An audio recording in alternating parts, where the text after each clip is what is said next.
ಎಲ್ರಿಗೂ ನಮಸ್ಕಾರ. ನಿನ್ನೆ ನಾವು ದೇಶದ ರಾಜಕಾರಣದಲ್ಲಿ ಫಲಿತಾಂಶ ಯಾವ ರೀತಿ ಆಯಿತು ಅನ್ನೋದನ್ನು ನೋಡಿದ್ವಿ.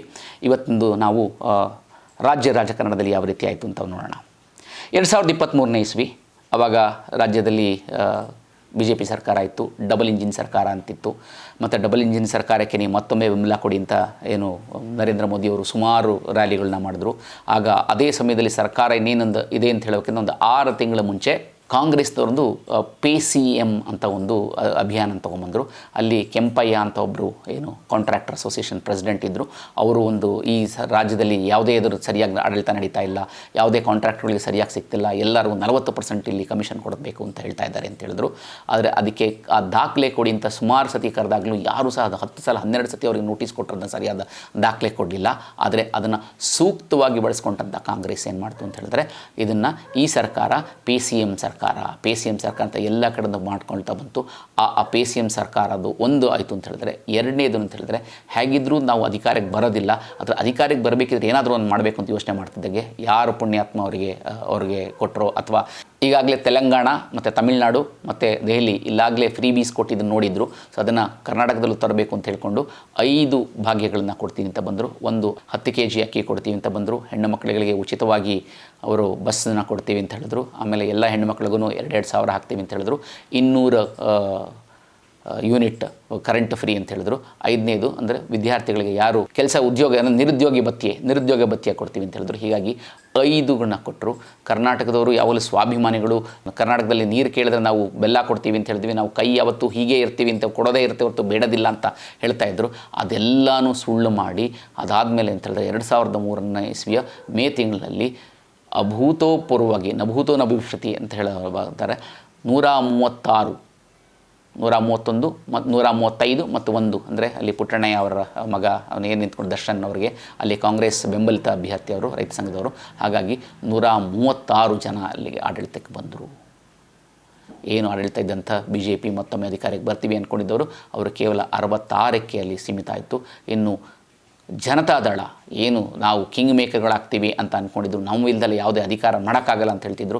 ಆದರೆ ಜನತಾದಳ ಎಲ್ಲಿವರೆಗೂ ಬಂತಂತ ಹೇಳಿದ್ರೆ ಕೇವಲ 17ಕ್ಕೆ ಮಾತ್ರ ಸೀಮಿತ ಆಗೋಯಿತು. ಅದರಲ್ಲೂ ಅವರ ಏನು ನೆಚ್ಚಿನವಾದಂಥ ಹಳೆ ಮೈಸೂರು ಭಾಗ ಇದೆ, ಹಳೆ ಮೈಸೂರು ಭಾಗದಲ್ಲಿ ಏನು ಒಕ್ಕಲಿಗರವರ ಸಾಂಪ್ರದಾಯಿಕ ವೋಟ್ ಬ್ಯಾಂಕ್, ಅದನ್ನೇ ಸಹ ಕಾಂಗ್ರೆಸ್ ಮತ್ತು BJP ಎರಡೂ ಸಹ ಸೇರಿಕೊಂಡು ಛಿದ್ರ ಮಾಡಿದ್ದು. ಹಾಗಾಗಿ 17ಕ್ಕೆ ಸೀಟ್ ಆಯಿತು. ಒಟ್ಟಿನಲ್ಲಿ ಕಾಂಗ್ರೆಸ್ ಅಧಿಕಾರಕ್ಕೆ ಬಂತು. ಮತ್ತೊಮ್ಮೆ ಅಲ್ಲಿ ಯಾರು ಮುಖ್ಯಮಂತ್ರಿಗಳಾಗಬೇಕು ಅಂತ ಸುಮಾರು ಜಟಾಪಟಿ, ಸುಮಾರು 2-3 ವಾರಗಳಾದ ಮೇಲೆ ಅಲ್ಲಿ ಜಟಾಪಟಿಯಾಗಿ ಕೊನೆಗೆ ಅದು ಏನು ಅಲ್ಲಿ ಯಾವ ರೀತಿಯಾದ ಒಪ್ಪಂದ ಮಾಡ್ಕೊಂಡು ಬಂದರೂ ಗೊತ್ತಿಲ್ಲ, ಒಂದು ರಹಸ್ಯವಾಗಿ ಒಪ್ಪಂದ ಮಾಡ್ಕೊಂಡ್ಬಂದರು. ಆ ಒಪ್ಪಂದದ ಪ್ರಕಾರ ಮುಖ್ಯಮಂತ್ರಿಗಳಾಗಿ ಸಿದ್ದರಾಮಯ್ಯ ಅವರು ಮತ್ತು ಉಪಮುಖ್ಯಮಂತ್ರಿಗಳಾಗಿ DK ಶಿವಕುಮಾರ್ ಬಂದರು. ಅದಾದಮೇಲೆ ಸಂಪುಟ ರಚನೆ ಮಾಡ್ತಾ ಬಂದರು. ಸೊ ಒಂದು ಸತಿ ಬಂದ ಮೇಲೆ ಮೊದಲನೇದಾಗಿ ಬಂದಿದ ತಕ್ಷಣ ಅವರು ಉಚಿತವಾದಂಥ ಬಸ್ನ ಕೊಟ್ಟರು. ಅದಾದಮೇಲೆ ಹಂತವಾಗಿ ಮಾಡ್ಕೊಳ್ತಾ ಬಂದು ಅದನ್ನು ಸರಿಯಾಗಿ ಇನ್ನೂ ಉಚಿತವಾದ ಬಸ್ ಬಿಟ್ಟರೆ ಇನ್ಯಾವುದು ಸರಿಯಾಗಿ ಆಗಲಿಲ್ಲ. ಮೊದಲನೇದು 200 ಯೂನಿಟ್ ಫ್ರೀ ಅಂತ ಕೊಡ್ತೀವಿ ಅಂದರು. ಆಮೇಲೆ ಅದಕ್ಕೊಂದು KVAT ಹಾಕಿದ್ರು. ಅದಕ್ಕೊಂತ ಹೇಳಿದ್ರೆ 200 ಯೂನಿಟ್ ಅಂತ ಹೇಳಿದ್ರೆ ಹಳೆಯದಂತೆ ಏನೇನೋ ಹೇಳ್ತಾ ಬಂದರು. ಅದಾದಮೇಲೆ ಗೃಹಲಕ್ಷ್ಮಿ ಯೋಜನೆ ಅಂತ ಕೊಟ್ಟರು. ಅದನ್ನು ಇನ್ನೂ ಸರಿಯಾಗಿ ಎಲ್ಲರಿಗೂ ಫಲಾನುಭವಿ ಮೊದಲೇ 2 ತಿಂಗಳು ಬಂತು. ಅದಾದಮೇಲೆ ಬರಲಿಲ್ಲ. ಏನು ಅಕ್ಕಿ ಕೊಡ್ತೀವಿ ಅಂತ ಹೇಳಿದ್ರೆ 10 kg ಅಕ್ಕಿ ಅಂತ ಹೇಳಿದ್ರೆ ಆಮೇಲೆ ಗೊತ್ತಾಯಿತು 10 kg ಅಕ್ಕಿ ಅಂದ್ರೆ ಈಗಾಗಲೇ ಕೇಂದ್ರ ಸರ್ಕಾರ ಕೊಡ್ತಾ ಇದ್ದಂಥ 5 kg ಅಕ್ಕಿಗೂ 5 kg ಕೊಡ್ತೀವಿ ಅಂತ ಹೇಳಿದ್ರು. ಆಮೇಲೆ ಅಲ್ಲೂ 5 kg ಕೊಡೋಕ್ಕಾಗಿಲ್ಲ, ಕೊನೆಗೆ 120 ರೂಪಾಯಿ ಕೊಡ್ತಾ ಬಂದರು. ಸೊ ಹಾಗಾಗಿ ಅವ್ರು ಹೇಳಿದ್ದು ಯಾವುದು ಸರಿಯಾಗಿ ಇನ್ನೂ ಬರಲೇ ಇಲ್ಲ. ಇಷ್ಟರೊಳಗೆ ನೋಡ್ತಾನೆ ಇಲ್ಲಿಗೆ 9ರಿಂದ 10 ತಿಂಗಳು ಹೋಯಿತು. ಅಷ್ಟರೊಳಗಾಗಲೇ ಇಲ್ಲಿ ಲೋಕಸಭಾ ಚುನಾವಣೆ ಬಂದಿತ್ತು. ಎಲ್ಲರೂ ಸಹ ಲೋಕಸಭಾ ಚುನಾವಣೆ ಬಂದಲ್ಲಿ ಇವ್ರಿಗೆ ಏನಂತಂದರೆ ಕಾಂಗ್ರೆಸ್ನವ್ರು ಏನಪ್ಪ ಅಂತ ಹೇಳಿದ್ರೆ ಈ ಸತಿ ನಾವು ಕೊಟ್ಟಿದ್ದಂಥ ಗ್ಯಾರಂಟಿಗಳು ನಮ್ಮನ್ನ ಕೈ ಹಿಡಿಯುತ್ತೆ ಅಂತ. ಮತ್ತು ಎತ್ತು ಏರಿಗೆ ಹೇಳಿದ್ರೆ ನೀರಿಗೆ ಇಳಿತು ಅಂತ ಹೇಳಿದ್ರೆ ಅಲ್ಲೇ ಮುಖ್ಯಮಂತ್ರಿ ಮತ್ತು ಉಪಮುಖ್ಯಮಂತ್ರಿಗಳ ನಡುವೆ ಆರಂಭದಲ್ಲಿ ಒಂದು ಸ್ವಲ್ಪ ಚೆನ್ನಾಗಿತ್ತು ಅಂತ ಹೇಳಿದ್ರೆ ಯಾವಾಗ ಚುನಾವಣೆ ಶುರು ಆಯಿತು ಅಂತ ಹೇಳಿದ್ರೆ ಎಲ್ಲರೂ ಅಂತ ಹೇಳಿದ್ರು ನಾನು ಈ ಸತಿ ನನಗೆ ಬೆಂಬಲಿಸಿ ನಾನು ಮುಖ್ಯಮಂತ್ರಿ ಆಗ್ತೀನಿ ಅಂತ DK ಅವ್ರು ಹೇಳ್ಕೊಳ್ತಾ ಬಂದರೆ, ಈ ಸತಿ ನೀವು ನಾನು ಮುಂದುವರಿಬೇಕು ಅಂತ ಹೇಳಿದ್ರೆ ದಯವಿಟ್ಟು ನನ್ನ ಬೆಂಬಲಿಸಿ ಅಂತ ಖುದ್ದಾಗಿ ಸಿದ್ದರಾಮಯ್ಯನ ಹೇಳ್ತು ಅಂತ ಹೇಳಿದ್ರೆ ಸಿದ್ದರಾಮಯ್ಯನವ್ರ ಮಗನೂ ಸಹ ಅದೇ ರೀತಿಯೇ ನಮ್ಮಪ್ಪ ಏನಾದರೂ ಮುಂದುವರೆದು ಇಡೀ 5 ವರ್ಷ ನಾನು ಮಾಡಬೇಕು ಅಂತ ಹೇಳಿದ್ರೆ ನೀವೆಲ್ಲರೂ ಬೆಂಬಲಿಸಬೇಕು ಅಂತ ಹೇಳಿದ್ರು. ಸೊ ಹಾಗಾಗಿ ಒಂದು ರೀತಿಯ ಇಲ್ಲಿ BJP ಮತ್ತು ಕಾಂಗ್ರೆಸ್ನ ದಿಕ್ಕಿನ ಕಾಂಗ್ರೆಸ್ ಬಣಗಳಲ್ಲೇ ಒಳಗಡೆ ಆಯಿತು. ಆದರೆ ಏನೇ ಆದರೂ ಈ ಸತಿ ಏನು ಹೇಳಿದ್ರೆ ನಾವು 20 ಗೆಲ್ತೀವಿ ಅಂದರೆ ಕನಿಷ್ಠ ಪಕ್ಷ ಅಂದರೆ 20 ಗೆಲ್ತೀವಿ ಅಂತ ಕಾಂಗ್ರೆಸ್ ಅವ್ರು ಮಾಡಿದ್ರು. ಇದ್ರ ಮಧ್ಯದಲ್ಲಿ ಏನಾಯಿತು ಅಂತ ಹೇಳಿದ್ರೆ ಯಾವಾಗ ಚುನಾವಣೆ ಸೋತ್ರೋ BJP ಮತ್ತು ಜನತಾದಳ ಅವ್ರಿಗೆ ಒಂದು ಬುದ್ಧಿ ಬಂತು. ಸೊ ಹಾಗಾಗಿ BJP ಅವ್ರಿಗೆ ಅನಿಸ್ತು, ರಾಷ್ಟ್ರೀಯ ನಾಯಕರಿಗೆ ಅನಿಸ್ತು, ನಾವು ಹೀಗೆ ಒಬ್ಬಂಟಿಯಾಗೋದ್ರೆ ನಮಗೆ ಒಕ್ಕಲಿಗರ ಮತಗಳು ಬರೋದಿಲ್ಲ. ಸೊ ಹಾಗಾಗಿ ರಾಜ್ಯದಲ್ಲಿರುವಂಥ ಅತ್ಯಂತ ದೊಡ್ಡದಾದ 2 ಪಂಗಡಗಳಂದರೆ ಒಂದು ಒಕ್ಕಲಿಗರು ಮತ್ತು ಇನ್ನೊಂದು ಲಿಂಗಾಯತರು. ಸೊ ಹಾಗಾಗಿ ಲಿಂಗಾಯತರುಗಳು ಆಗಲೇ ಕೈ ಬಿಟ್ಟು ಹೋಗಿದ್ದಾರೆ, ಅದು ಸ್ವಲ್ಪ BJP ಕಡೆಗಿದ್ದಾರೆ. ಇನ್ನು ಒಕ್ಕಲಿಗರು ನಾವು ಮಾಡ್ಕೊಳ್ಬೇಕು ಅಂತ ಹೇಳಿದ್ರೆ ಅವ್ರನ್ನ ನಾವು ಹೇಗಾದರೂ ಹೋಲಿಸ್ಕೋಬೇಕು ಅಂತ. ಅದಕ್ಕೇನೆಂದರೆ ಜನತಾದಳ ಜಾತ್ಯತೀತ ಮತ್ತು BJP ಎರಡೂ ಸಹ ಚುನಾವಣಾ ಪೂರ್ವವಾಗಿ ಒಂದು ಒಪ್ಪಂದ ಮಾಡಿಕೊಂಡ್ರು. ಅದರ ಪ್ರಕಾರ ಒಟ್ಟು 28 ಸೀಟುಗಳಲ್ಲಿ 3 ಸೀಟುಗಳನ್ನು ಅವ್ರಿಗೆ ಬಿಟ್ಕೊಟ್ರು. ಕೋಲಾರ, ಹಾಸನ ಮತ್ತು ಮಂಡ್ಯ, ಈ 3 ಸೀಟ್ ಬಿಟ್ಕೊಂಡ್ರು. ಇನ್ನೊಂದು 4ನೇದು ಅಂತ ಹೇಳಿದ್ರೆ ಜನತಾದಳದ ಅಧ್ಯಕ್ಷರಾದಂಥ ದೇವೇಗೌಡರವರ ಸ್ವಂತ ಅಳಿಯ ಅವರು ಡಾಕ್ಟರ್ ಮಂಜುನಾಥ್, ಏನು ತುಂಬ ಒಳ್ಳೆಯ ಹೆಸರು ಮಾಡಿದ್ದಾರೆ, ಜಯದೇವದಲ್ಲಿದ್ದಂಥ ಒಳ್ಳೆಯ ಹೆಸರು ಮಾಡಿದ್ರು, ಜಯದೇವ ಡೈರೆಕ್ಟರ್ ಆಗಿದ್ದಾರಲ್ಲ, ಅವ್ರನ್ನ BJP ಅಭ್ಯರ್ಥಿಯಾಗಿ ಕನಕಪುರದಲ್ಲಿ, ಅಂದರೆ ಕನಕಪುರ ಅಂತ ಹೇಳಿದ್ರೆ ಅಲ್ಲಿ ಏನು ಬೆಂಗಳೂರು ಗ್ರಾಮಾಂತರ ಇತ್ತು, ಅಲ್ಲಿ DKಶಿ ತಮ್ಮ, ಅಂದರೆ DK ಶಿವಕುಮಾರ್ ಅವರ ತಮ್ಮ DK ಸುರೇಶ್ ಅವರ ಎದುರುಗಡೆ ನಿಲ್ಲಿಸಾಯಿತು. ಒಟ್ಟಿನಲ್ಲಿ ಹೆಸರಿಗೆ 3 ಅಂತ ಹೇಳಿದ್ರು, ಒಟ್ಟು 4 ತೊಗೊಂಡ್ರು. ಹೆಸರಿಗೆ 3 ಮತ್ತು ಒಂದು 4. ಮತ್ತು BJPಯವರು ಮಿಕ್ಕಿದಂಥ 28ರಲ್ಲಿ 24ರಲ್ಲಿ ಸ್ಪರ್ಧೆ ಮಾಡೋಕ್ಕೆ ಶುರು ಮಾಡಿದ್ರು. 2 ಹಂತದಲ್ಲಿ ಚುನಾವಣೆ ನಡೀತು. ಮೊದಲನೇದು ಏಪ್ರಿಲ್ 26 ಮತ್ತು ಮೇ 7ನೇ ತಾರೀಕು, ಹೀಗೆ 2 ಹಂತದಲ್ಲಿ ನಡೀತು. ಮೊದಲನೇ ಹಂತದಲ್ಲಿ ಅಂದರೆ ಕರ್ನಾಟಕದ ದಕ್ಷಿಣ ಭಾಗದಲ್ಲಿ ಮಾಡ್ಕೊಳ್ತಾ ಬಂದರು, ಆಮೇಲೆ ಕರ್ನಾಟಕದ ಉತ್ತರ ಭಾಗ ಬಂದರು. ಮೊದಲನೇದು 14 ಮಾಡಿದ್ರು. ಈ ಮೊದಲನೇ 14 ಆರಂಭವಾಗ್ತಿದ್ದಂಗೆ ಕರ್ನಾಟಕದಲ್ಲಿ ಕಂಡು ಕೇಳಿರದಂಥ ಒಂದು ಅತ್ಯಂತ ಕೆಟ್ಟದಾದಂಥ ಒಂದು ಪ್ರಕರಣ ನಡೀತು. ಅದೇನಪ್ಪ ಅಂತ ಹೇಳಿದ್ರೆ, ಹಾಲಿ ಸಂಸದ, ಹಾಸನದ ಸಂಸದ ಆಗಿದ್ದಂಥ ಮಾಜಿ ಪ್ರಧಾನಮಂತ್ರಿಗಳ ಮೊಮ್ಮಗ, ಹಾಸನದ ಸಂಸದ, ಆತ ಒಂದು ಲೈಂಗಿಕ ಹಗರಣದಲ್ಲಿ ಭಾಗಿಯಾಗಿದ್ದೇನೆ ಅಂತ ಆ ಪೆನ್ ಡ್ರೈವ್ಗಳು ಇಡೀ ರಾಜ್ಯಾದ್ಯಂತ ಹರಡಿತು. ಆದರೆ ಏನಂತ ಹೇಳಿದ್ರೆ, ಚುನಾವಣೆಯಲ್ಲಿ ಮೊದಲನೇ ಹಂತದ ಚುನಾವಣೆಯಲ್ಲಿ ಏನು ಹಾಸನದಲ್ಲಿ ನಡೆಯಿತು, ಅದಕ್ಕಿಂತ ಸುಮಾರು 3-4 ದಿನಗಳ ಮುಂಚೆ ಆಯಿತು. ಅದು ಅಷ್ಟೊಂದು ಆಗಲಿಲ್ಲ. ಹಾಗಾಗಿ ಬಟ್ ಹಾಸನ ಮತ್ತು ಹೊಳೆನರಸೀಪುರದ ಸುತ್ತಮುತ್ತಲಿಗೆ ಅಲ್ಲಿ ಅದರ ಪ್ರಭಾವ ಬೀಳ್ತು ಅಂತ ಹೇಳಿದ್ರೆ, ಇನ್ನು 2ನೇ ಹಂತ ಬರೋಷ್ಟೊತ್ತಿಗೆ ಇಡೀ ರಾಜ್ಯ, ಇಡೀ ದೇಶದ ಕಡೆನೇ ಎಲ್ಲ ಶುರುವಾಯಿತು.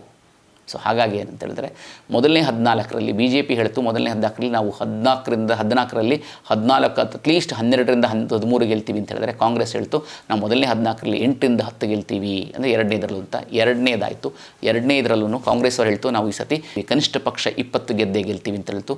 BJPನೂ ಸಹ ಏನು JDS ಜೊತೆ ಸೇರ್ಕೊಂಡು ಮಾಡಿದ್ದೀವಿ, ಅಲ್ಲೂ ಸಹ ನಾವು 22ರಿಂದ 24 ಗೆಲ್ತೀವಿ ಅಂತಂದರು. ಕಾಂಗ್ರೆಸ್ ಅವರು ಸಹ ನಾವು ಗೆಲ್ತೀವಿ ಅಂತಿದ್ರು. ಕೊನೆಗೆ ಎಲೆಕ್ಷನ್ ಮುಗಿದ ಮೇಲೆ ಎಕ್ಸಿಟ್ ಪೋಲ್ ಬಂತಲ್ಲ, ಎಕ್ಸಿಟ್ ಪೋಲ್ ಬಂದಾಗ್ಲೂ ಎಲ್ಲ ಕಡೆನೂ ಹೇಳಿದ್ದಂದರೆ BJPಗೆ ಅಂದರೆ ಕನಿಷ್ಠ ಪಕ್ಷ ಅಂದರೆ 18ರಿಂದ 22 ಬರುತ್ತೆ, JDS ಮತ್ತು ಸೇರಿಕೊಂಡು BJP ಅಂದರೆ 22ರಿಂದ 24 ಬರ್ಬೋದು, ಕಾಂಗ್ರೆಸ್ಸಿಗೆ ಬಂದರೆ 3ರಿಂದ 4 ಬರ್ಬೋದು ಅಂತ ಅಂದ್ಕೊಂಡ್ರು. 1 ವರ್ಷದಲ್ಲೇ ಇವರ ಬಿಟ್ಟಿ ವಾಗ್ಯಗಳ ಸರ್ಕಾರ ಸಾಕಾಗೋಯಿತು, ಈಗಲಾದರೂ ಬದಲಾವಣೆ ಬರುತ್ತೆ ಅಂತ ಅಂದ್ಕೊಂಡಿದ್ರೆ, ನಾನೊಂದು ಬಗೆದರೆ ದೈವ ಒಂದು ಬಗೀತು ಅಂತ ಅಂತಿಮವಾಗಿ ಫಲಿತಾಂಶ ಏನಂತ ಹೇಳಿದ್ರೆ, 28 ಸ್ಥಾನಗಳಲ್ಲಿ BJP 17, ಜನತಾದಳ 2, ಅಂದರೆ ಒಟ್ಟು 19 ಆಯಿತು. ಮತ್ತು ಕಾಂಗ್ರೆಸ್ 9 ಹಾಗಾಗಿ ಅವರೇನು ನಾವು 2 ಅಂಕಿ ಬರ್ತೀವಿ ಅಂತ ಹೇಳಿದ್ರೆ 10ರ ಮೇಲೆ ಬಂದಿರ್ತೀವಿ, ನಿಶ್ಚಿತವಾಗಿ ಬಂದೇ ಬರ್ತೀವಿ ಅಂತ ಹೇಳ್ತಾ ಇದ್ದಿದ್ದು, 10 ಅಂಕಿ ಬರಲಿಲ್ಲ. ಅಲ್ಲಿ ರಾಜ್ಯದಲ್ಲಿ 9ಕ್ಕೆ ಉಳ್ಕೊಂಡ್ರು, ಅಂದರೆ ಕೇಂದ್ರದಲ್ಲಿ 99ಕ್ಕೆ ಉಳ್ಕೊಂಡ್ರು. ಅಂದರೆ 2ರಲ್ಲೂ ಸಹ ಅವರು ಪೂರ್ಣಾಂಕ ಗಳಿಸಲಿಲ್ಲ, ಅದರ ಒಳಗಡೆ ಕೂತ್ಕೊಂಡ್ರು. ಹಾಗಾದರೆ ಒಂದು ಸತಿ ನಾವು ರಾಜ್ಯದ ಒಂದೊಂದೇ ಕ್ಷೇತ್ರಗಳನ್ನು ನೋಡ್ಕೊಂಡು ಬರೋಣ, ಎಲ್ಲೆಲ್ಲಿ ಯಾರ್ಯಾರು ಗೆದ್ದರು, ಅದು ಯಾವ ರೀತಿ ಗೆದ್ದರು, ಎಷ್ಟರಿಂದ ಗೆದ್ದು ಅನ್ನೋದನ್ನು ಒಂದು ಸತಿ ನೋಡ್ಕೊಂಡು ಬರೋಣ. ಮೊದಲೇನು ನೋಡ್ಕೊಳ್ಳೋಣ, ಚಿಕ್ಕೋಡಿಲಿ ಏನಪ್ಪ ಅಂತ ಹೇಳಿದ್ರೆ, ಅಲ್ಲಿದ್ದು ಪ್ರಿಯಾಂಕಾ ಜಾರಕಿಹೊಳಿ ಮತ್ತು ಅದು ಎದುರುಗಡೆ ಇದ್ದಿದ್ದಂಥವ್ರು ಅಣ್ಣಾ ಸಾಹೇಬ್ ಜೊಲ್ಲೆ. ಅಲ್ಲಿ ಜಾರಕಿಹೊಳಿಲಿ ಅಂತ ಹೇಳಿದ್ರೆ, ಈ ಸತಿ ಅಂದರೆ ಜಾರಕಿಹೊಳಿಯವರು ಅವರ ಅಣ್ಣ ತಮ್ಮ, ನಿಮಗೆಲ್ಲರಿಗೂ ಗೊತ್ತಿರ್ಬೋದು, 5-6 ಜನ ಅಣ್ಣ ತಮ್ಮಗಿದ್ದಾರೆ ಉತ್ತರ ಕನ್ನಡದಲ್ಲಿ. ಅವ್ರದ್ದೇ ಪ್ರಾಬಲ್ಯ ಜಾಸ್ತಿ, ಅವರಿಗೆ ಸಾಹುಕಾರ್ ಫ್ಯಾಮಿಲಿ ಅಂತ ಕರೀತಾರೆ. ಆದರೆ ಈ ಸತಿ ಅಂತ ಹೇಳಿದ್ರೆ ಬೇರೆ ಬೇರೆ ಪಕ್ಷಕ್ಕೆ ಹಂಚ್ಕೊಂಡು ಹೋಗಿದ್ರು. ಈ ಸತಿ ಎಲೆಕ್ಷನ್ನಲ್ಲಿ, ಚುನಾವಣೆಯಲ್ಲಿ ಏನು ಮಾಡಿದ್ರು ಅಂತ ಹೇಳಿದ್ರೆ, ಯಾರು ಬಾಲಚಂದ್ರ ಜಾರಕಿಹೊಳಿ ಮತ್ತು ರಮೇಶ್ ಜಾರಕಿಹೊಳಿ BJP ಅವರಿದ್ದಾರೆ, ಅಥವಾ ಲಖನ್ ಜಾರಕಿಹೊಳಿ ಅವರು ಯಾರೂ ಸಹ ಇವರಲ್ಲಿ ಇಲ್ಲಿ ಬಂದು ಚಿಕ್ಕೋಡಿಲಿ BJP ಪರವಾಗಿ ಪ್ರಚಾರನ ಮಾಡಲೇ ಇಲ್ಲ, ತಟಸ್ಥರಾಗೋಗ್ಬಿಟ್ರು.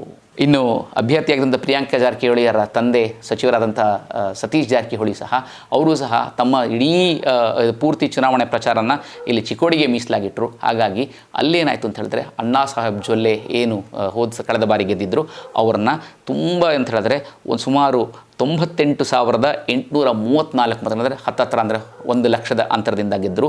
7,13,461 ಪ್ರಿಯಾಂಕಾ ತೆಗೆದುಕೊಂಡ್ರೆ, ಅಣ್ಣಾ ಸಾಹೇಬ್ ಜೊಲ್ಲೆಯವರು 6,22,627 ತಗೊಂಡ್ರು. ಹೀಗಾಗಿ ಮೊದಲನೇದಾಗಿ ಚಿಕ್ಕೋಡಿಯಲ್ಲಿ ಪ್ರಿಯಾಂಕಾ ಜಾರಕಿಹೊಳಿ ಗೆದ್ದಲು, ಆಕೆಗಿನ್ನೂ ಕೇವಲ 28 ವರ್ಷ. ಇನ್ನು ಎರಡನೇದು ಬೆಳಗಾವಿ. ಬೆಳಗಾವಿ ಈ ಬಾರಿ ಬೆಳಗಾವಿ ಅತ್ಯಂತ ಕುತೂಹಲಕಾರಿಯಾದಂಥ ರಾಜ್ಯದಲ್ಲಿ ಒಂದು 3-4 ಕ್ಷೇತ್ರಗಳು ಅತ್ಯಂತ ಕುತೂಹಲಕಾರಿ ಇತ್ತು. ಆ ಕುತೂಹಲಕಾರಿಯಲ್ಲಿ ಬೆಳಗಾವಿ ಸಹ ಒಂದೇ ಆಗಿತ್ತು. ಯಾಕಪ್ಪ ಅಂತ ಹೇಳಿದ್ರೆ ಬೆಳಗಾವಿಲಿ ಅದು BJPಯ ಭದ್ರಕೋಟೆ ಅಂತ ಇತ್ತು. ಈಗಾಗಲೇ ಅಲ್ಲಿ ಸುರೇಶ್ ಅಂಗಡಿಯವರಿದ್ದರು. ಸುರೇಶ್ ಅಂಗಡಿಯವರು ಹೋದ್ಮೇಲೆ ಅವರ ಹೆಂಡತಿ ಮಂಗಳಾ ಅಂಗಡಿಯವರು ನಿಂತ್ಕೊಂಡಿದ್ದರು. ಈ ಸತಿ ಮಂಗಳಾ ಅಂಗಡಿಯವರ ಅಂದರೆ ಸುರೇಶ್ ಅಂಗಡಿಯವರ ಬೀಗರು ಅಂದರೆ ಜಗದೀಶ್ ಶೆಟ್ಟರ್ ಅವ್ರಿಗೆ ಕಡೆಯಾಗಿ ಅವ್ರಿಗೆ ಅಲ್ಲಿ ಸ್ಪರ್ಧೆ ಮಾಡೋಕ್ಕೆ ಕೊಟ್ಟಿದ್ದರು. ನಿಮಗೆಲ್ಲರಿಗೂ ಗೊತ್ತಿರೋ ಹಾಗೆ ವಿಧಾನಸಭಾ ಚುನಾವಣೆ ನಡೀತಾ ಇರಬೇಕಿದ್ರೆ ಜಗದೀಶ್ ಶೆಟ್ಟರ್ ಅವರಿಗೆ ಅಲ್ಲಿ ಧಾರವಾಡದಲ್ಲಿ ಅವರಿಗೆ ಸೀಟ್ ಕೊಟ್ಟಿರಲಿಲ್ಲ. ಅದರಿಂದ ಕೋಪ ಮಾಡ್ಕೊಂಡು ಅವರು ಕಾಂಗ್ರೆಸ್ ಸೇರಿಕೊಂಡಿದ್ದರು. ಕಾಂಗ್ರೆಸ್ಸಿಂದ ಸೇರಿಕೊಂಡು ಅಲ್ಲಿಂದ ಚುನಾವಣೆ ಸ್ಪರ್ಧೆ ಸೋತದ ಮೇಲೆ ಅವ್ರನ್ನ ನಾವು MLC ಮಾಡಿದ್ರು. ಅದಾದಮೇಲೆ ಏನಾಯಿತೋ ಏನೋ ಕಡೆಗೆ ಒಂದು 6 ತಿಂಗಳ MLC ಆದಮೇಲೆ ಬಿಟ್ಬಿಟ್ಟು ಮತ್ತೆ ಕಾಂಗ್ರೆಸ್ಸಿಂದ ಬಿಟ್ಬಿಟ್ಟು BJPಗೆ ಬಂದು ಸೇರಿಕೊಂಡಿದ್ರು.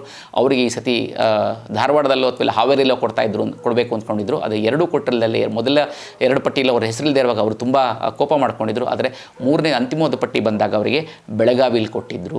ಸೊ ಹಾಗಾಗಿ ಹೊರಗಿನವರು ಈ ಸತಿ ಅವರು ಗೆಲ್ಲಲ್ಲ ಅಂತ ಅಂದ್ಕೊಂಡಿದ್ರು. ಯಾಕೆ ಅಂತ ಹೇಳಿದ್ರೆ ಒಳಗಡೆ ನಿಂತ್ಕೊಂಡಿದ್ದಲ್ಲಿ ಇದರಲ್ಲಿ ಕಾಂಗ್ರೆಸ್ ಪರವಾಗಿ ಅಲ್ಲಿ ನಿಂತ್ಕೊಂಡಿದ್ದಲ್ಲಿ ಲಕ್ಷ್ಮೀ ಹೆಬ್ಬಾಳ್ಕರ್ ಅವರ ಮಗ ಅಲ್ಲಿ ನಿಂತ್ಕೊಂಡಿದ್ರು, ಮೃಣಾಲ್ ಹೆಬ್ಬಾಳ್ಕರ್ ನಿಂತ್ಕೊಂಡಿದ್ರು. ಬೆಳಗಾವಿ ರಾಜಕಾರಣ ನಿಮಗೆಲ್ಲರಿಗೂ ಗೊತ್ತೇ ಇದೆ.